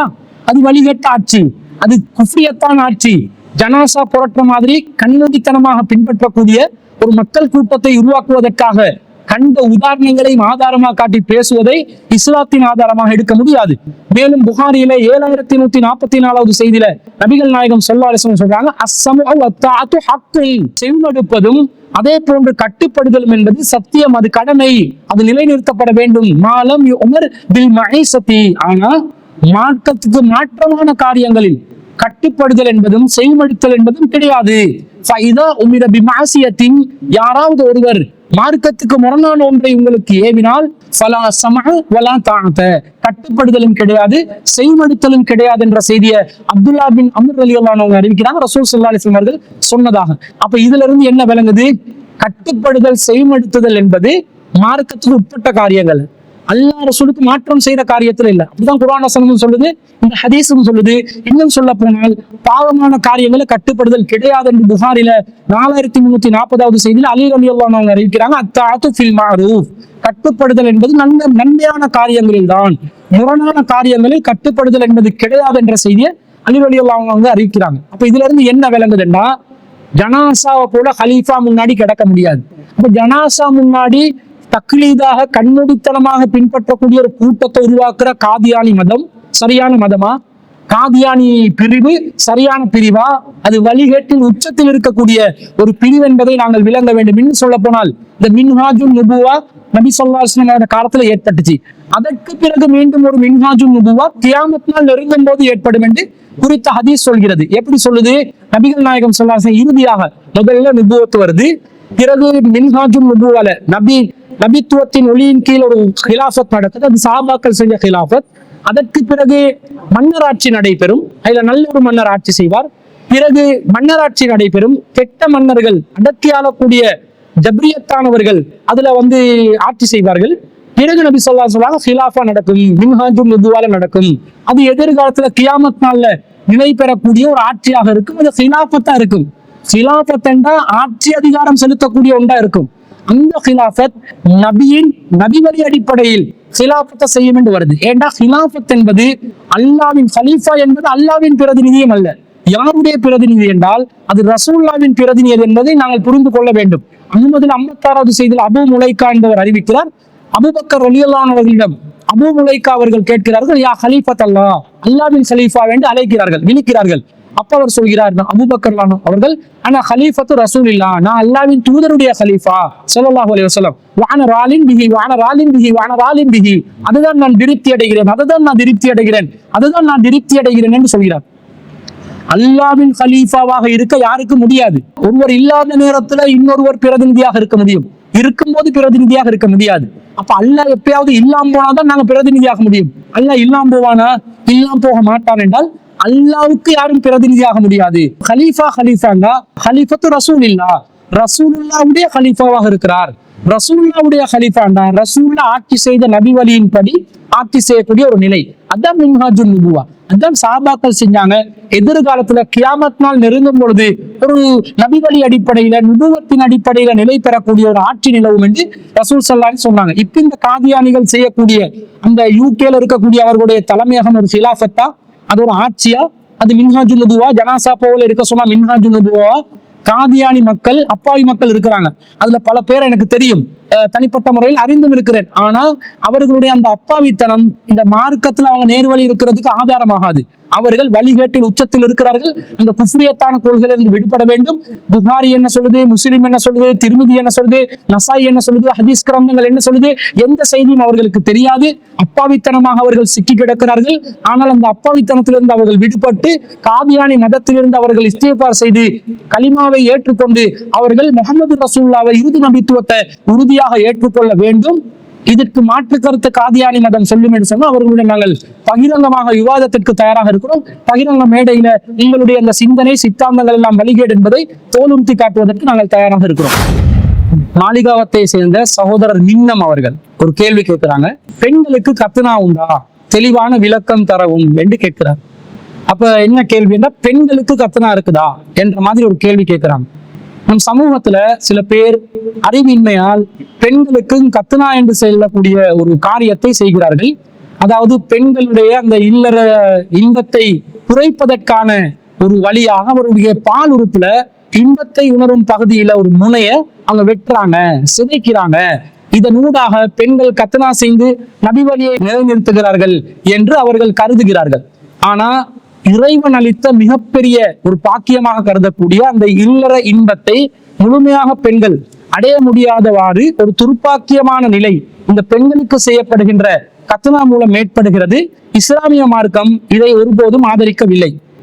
மாற்றமாக இந்த மாதிரி காரியம் கத்னா என்பது ஆண்களுக்கு மட்டும் உள்ள ஆண்களுடைய அந்த மேலதிகமாக இருக்கக்கூடிய மர்ம உறுப்பில் இருக்கக்கூடிய அந்த தோல் பகுதியை தான் கத்னா செய்யணும், அதை நீக்கணும் என்று சொல்லி இஸ்லாம் சொல்லுதே தவிர பெண்களுக்கு இப்படிப்பட்ட ஒரு கத்னா என்பது கிடையாது என்று இஸ்லாம் ஆணித்தரமாக கூறுகிறது. ஆனா பெண்களுக்கும் கத்னா உண்டு என்று சொல்லக்கூடியவர்கள் சில செய்திகளை ஆதாரமா காட்டுறாங்க. அஹ்மதுல 19794 செய்தியாக வரக்கூடிய ஒரு செய்தியில அது சித்தானு சும்மத்துன் லிர்ரிஜாலி மக்ருமத்துன் லின்னிசா, இந்த கிதான் என்பது கத்னா என்பது ஆண்களுக்கு சுன்னத்தாகும், பெண்களுக்கு சிறந்ததாகும். மக்ருமத்துன் லின்னிசா, பெண்களுக்கு சிறந்ததாகும் என்று ஷத்தாத் பின் ஹவுஸ் ரலியல்லாஹு அவர்கள் சொல்லக்கூடிய அறிவிக்கக்கூடிய ஒரு செய்தியை ஆதாரமா காட்டுறாங்க. இந்த செய்தியில ஹஜ்ஜாஜ் பின் அர்தாத் என்ற ஒரு அறிவிப்பாளர் இடம்பெறுகிறார். இவர் அதிகமாக ஹதீஸ் அறிவிப்பதில் தவறிழைப்பவர் என்று ஹாஃபில் இப்னு ஹஜர் அல் அஸ்கலானி ரஹ்மத்துல்லாஹி அலைஹி அவர்கள் இவர் வலிமையானவரே இல்லை என்று சொல்லி யஹ்யா இப்னு முயின் அவர்களும் விமர்சனம் செய்திருக்கிறார்கள். எனவே இது ஒரு பலவீனமான செய்தியாக இருக்கிறது. இரண்டாவது செய்தியாக என்ன வருகிறது என்று சொன்னா சுனனுல் குபரா லில் பைஹகி, பைஹகி அவர்களுடைய சுனனுல் குபராவுல ஒரு செய்தி வருகிறது. அல் கிதானு சுன்னத்துல் லிர்ரிஜாலி மக்ருமத்துன் லின்னிசா, சித்தான் என்பது கத்னா என்பது ஆண்களுக்கு சுன்னத்தாகும், பெண்களுக்கு சிறந்ததாகும் என்று சொல்லக்கூடிய ஒரு செய்தி வருது. இந்த செய்தியில சௌபான் என்பவர் இடம்பெறுகிறார். இந்த சௌபான் என்பவர் பலவீனமானவர். மேலும் இந்த செய்தியில அல் வலீத் இப்னு வலீத் என்பவர் இடம்பெறுகிறார். இவர் பலவீனமானவராக இருக்கிறார் என்பதை இந்த ஹதீஸை இமாம் பைஹக்கி அவர்கள் பதிவு செய்துவிட்டு இந்த ஹதீஸே பலவீனம் என்று பைஹக்கி இமாம் அவர்களை குறிப்பிட்டிருப்பதை பார்க்கிறோம். அதே மாதிரி இன்னொரு செய்தி அபூதாவுதுல 4587வது செய்தியாக பதிவு செய்யப்படுகிறது. அதுல என்ன வருதுன்னு சொன்னா உம்மு அத்தியா ரலியல்லாஹு அவர்கள் அறிவிக்கிறார்கள். அந்நிம்ராத்தன் கானத் தஹ்தினுபில் மதீனா, மதீனால ஒரு பெண் இருந்தாங்க, அவங்க கத்னா செய்யக்கூடியவர்களாக இருந்தார்கள், பெண்களுக்கு கத்னா செய்யக்கூடிய ஒரு பெண்ணாக இருந்தார்கள். அப்ப அவங்களுக்கு ஃபகால லஹு நபி ஸல்லல்லாஹு அலைஹி வஸல்லம் லா தும்ஹிகி, நீ முழுமையாக ஒட்ட நறுக்கி விடாதே, ஃபஇன்ன ஸாலிக அஹ்லா லில் மர்அதி வ ஹப்பு இலல் பஅலி, அது மேலோட்டமாக நீ நறுக்கு, அதுதான் பெண்ணுக்கு நல்லது, அவரின் வருங்கால கணவனுக்கும் அது பிடித்தமானது என்று நபி ஸல்லல்லாஹு அலைஹி வஸல்லம் சொன்னதாக ஒரு செய்தி வருது. இந்த செய்தியை அபூதாவுத் இமாம் அவர்கள் பதிவு செய்து விட்டு அவரே கீழே போடுறாரு. கால அபூதாவுத் அவர்கள் சொல்கிறார் ருபி அன் உபைதுல்லா இப்னு அம்ர், உபைதுல்லா இப்னு அம்ர் என்பவர் அன் அப்துல் மலிக், அப்துல் மலிக் கூடாக அறிவிக்கிறார். அவர் எப்படிப்பட்ட நிலையில இருக்கிறார்னா லைஸஹு பில் கவியும், அவர் நம்பகமானவர் இல்லை. எனவே இது பலமான செய்தியில வக்கத் ருபிய முர்சலன், இது முர்சலாக அறிவிக்கப்பட்ட செய்தி. வகால அபூதாவுத், மேலும் அபூதாவுத் சொல்கிறார் முஹம்மது இப்னு ஹஸ்ஸான் மஜ்ஹூல், முஹம்மது இப்னு ஹஸ்ஸான் என்பவர் மஜ்ஹூல், யாரென அறியப்படாதவர். வஹாதல் ஹதீஸுல் லஈஃபுன், இந்த ஹதீஸ் பலவீனமான செய்தி என்று இமாம் அபூதாவுத் அவர்களே அறிவிக்கிறார்கள். அப்ப வந்த அறிவிப்புகள் எல்லாம் இந்த கருத்துல இன்னும் பல ரூட்டுகள் அறிவிப்புகள் வருது, எல்லாத்திலையும் ஏதோ ஒரு விதத்துல பலவீனம் இருப்பதை அவதானிக்கலாம். எனவே இது பலமான செய்தி அல்ல. மேலும் கத்னா என்று சொன்னா ஆண்களுக்கு தான் மேலதிகமான ஒரு தோல் பகுதி இருக்கும், பெண்களுக்கு மேலதிகமான ஒரு தோல் பகுதியே கிடையாது. பெண்கள் இவங்க என்ன சிதைக்கிறாங்க, இருக்கிற உறுப்பை சிதைச்சு விடுறாங்க. அப்படி இருக்கிற உறுப்பை சிதைக்க சொல்லி இஸ்லாம் சொல்லுமா? இப்ப உதாரணமாக சொல்வதாக இருந்தால் இஸ்லாத்துல முடிய வெட்ட சொல்லும், நகத்தை வெட்ட சொல்லும், காத கண்ண மூக்கு வாய் எல்லாத்தையும் வெட்ட சொல்லி எங்கேயாவது இஸ்லாம் வழிகாட்டுமா? வழிகாட்டாது. இதுல எப்படி இந்த பெண்கள் கத்னா எப்படி இருக்குதுன்னு சொன்னா எக்ஸ்ட்ரா ஒரு தோல் பகுதி இருந்து அதை நீக்க சொல்லியிருந்தா கூட அது வாஸ்தவம் என்று ஏற்றுக்கொண்டிருக்கலாம். ஆனா இருக்கிற உறுப்பை சிதைச்சு அந்த பெண்களுக்கு இருக்கக்கூடிய இல்லறத்தை அனுபவிக்கக்கூடிய அந்த சுகத்தை குறைக்கும் அளவுக்கு ஒரு நிலையை இந்த கத்னா மூலம் ஏற்படுத்துவார்கள் என்று சொன்னா அது பெண்களுக்கு செய்யும் மாபெரும் அநியாயமாக அநீதியாக கருதப்படுகிறது. எனவே பெண்களுக்கு கத்னா என்பது கிடையவே கிடையாது. அறிவிக்கப்படுகின்ற எல்லா செய்திகளும் பலவீனமானதாக இருக்கிறது. இந்த சரத்து செய்யறோம், சடங்கு செய்யறோம் என்ற பேர்ல சில மூதாட்டிகள் இந்த காரியத்துல ஈடுபடுறதுக்கு வருவாங்க. அவங்கள தயவு செய்து இஸ்லாமிய பெண்கள் மார்க்கத்தை படிக்கக்கூடிய விழிப்புணர்வு உள்ள இஸ்லாமிய சமூகம் அவர்களை தடுத்து நிறுத்த வேண்டும். இது பெண்களுக்கு செய்கின்ற மிகப்பெரிய அநீதியாக இருக்கிறது. எனவே பெண்களுக்கு கத்னா செய்வதை ஒருபோதும் நாங்கள் ஆதரிக்க கூடாது என்பதை இந்த இடத்திலே இதற்கு பதிலாக நாங்கள் பதிவு செய்து கொள்கிறோம். எனவே அன்பிற்குரிய சகோதரர்கள், இந்த வாரத்துக்கான முக்கியமான ஒரு சமகால நிகழ்வும் முக்கியமான சில கேள்விகளையும் எடுத்து பதிலளித்து இருக்கிறோம். இன்ஷா அல்லாஹ் எதிர்வரக்கூடிய காலங்களிலும் நீங்கள் கேட்டிருக்கக்கூடிய அனைத்து கேள்விகளுக்கும் ஒவ்வொன்றாக பகுதியாக இன்ஷா அல்லாஹ் நாங்கள் பதிலளிப்போம். திரையில் தென்படக்கூடிய இலக்கத்திற்கு உங்களுடைய கேள்விகளை எழுத்தில் அனுப்பினால் மிகவும் சிறந்ததாக இருக்கும். ஆடியோ வடிவத்தில் அனுப்புபவர்கள் சுருக்கமாக உங்களுடைய கேள்வியை மாத்திரம் கேட்டு அனுப்புமாறு கேட்டுக்கொண்டு இந்த வாரத்திற்கான சிடிஜே உங்கள் கேள்வி நேரம் நிகழ்ச்சியை இத்துடன் நிறைவு செய்து கொள்கிறோம். வாஹிர் தஅவானா அல்ஹம்துலில்லாஹி ரப்பில் ஆலமீன்.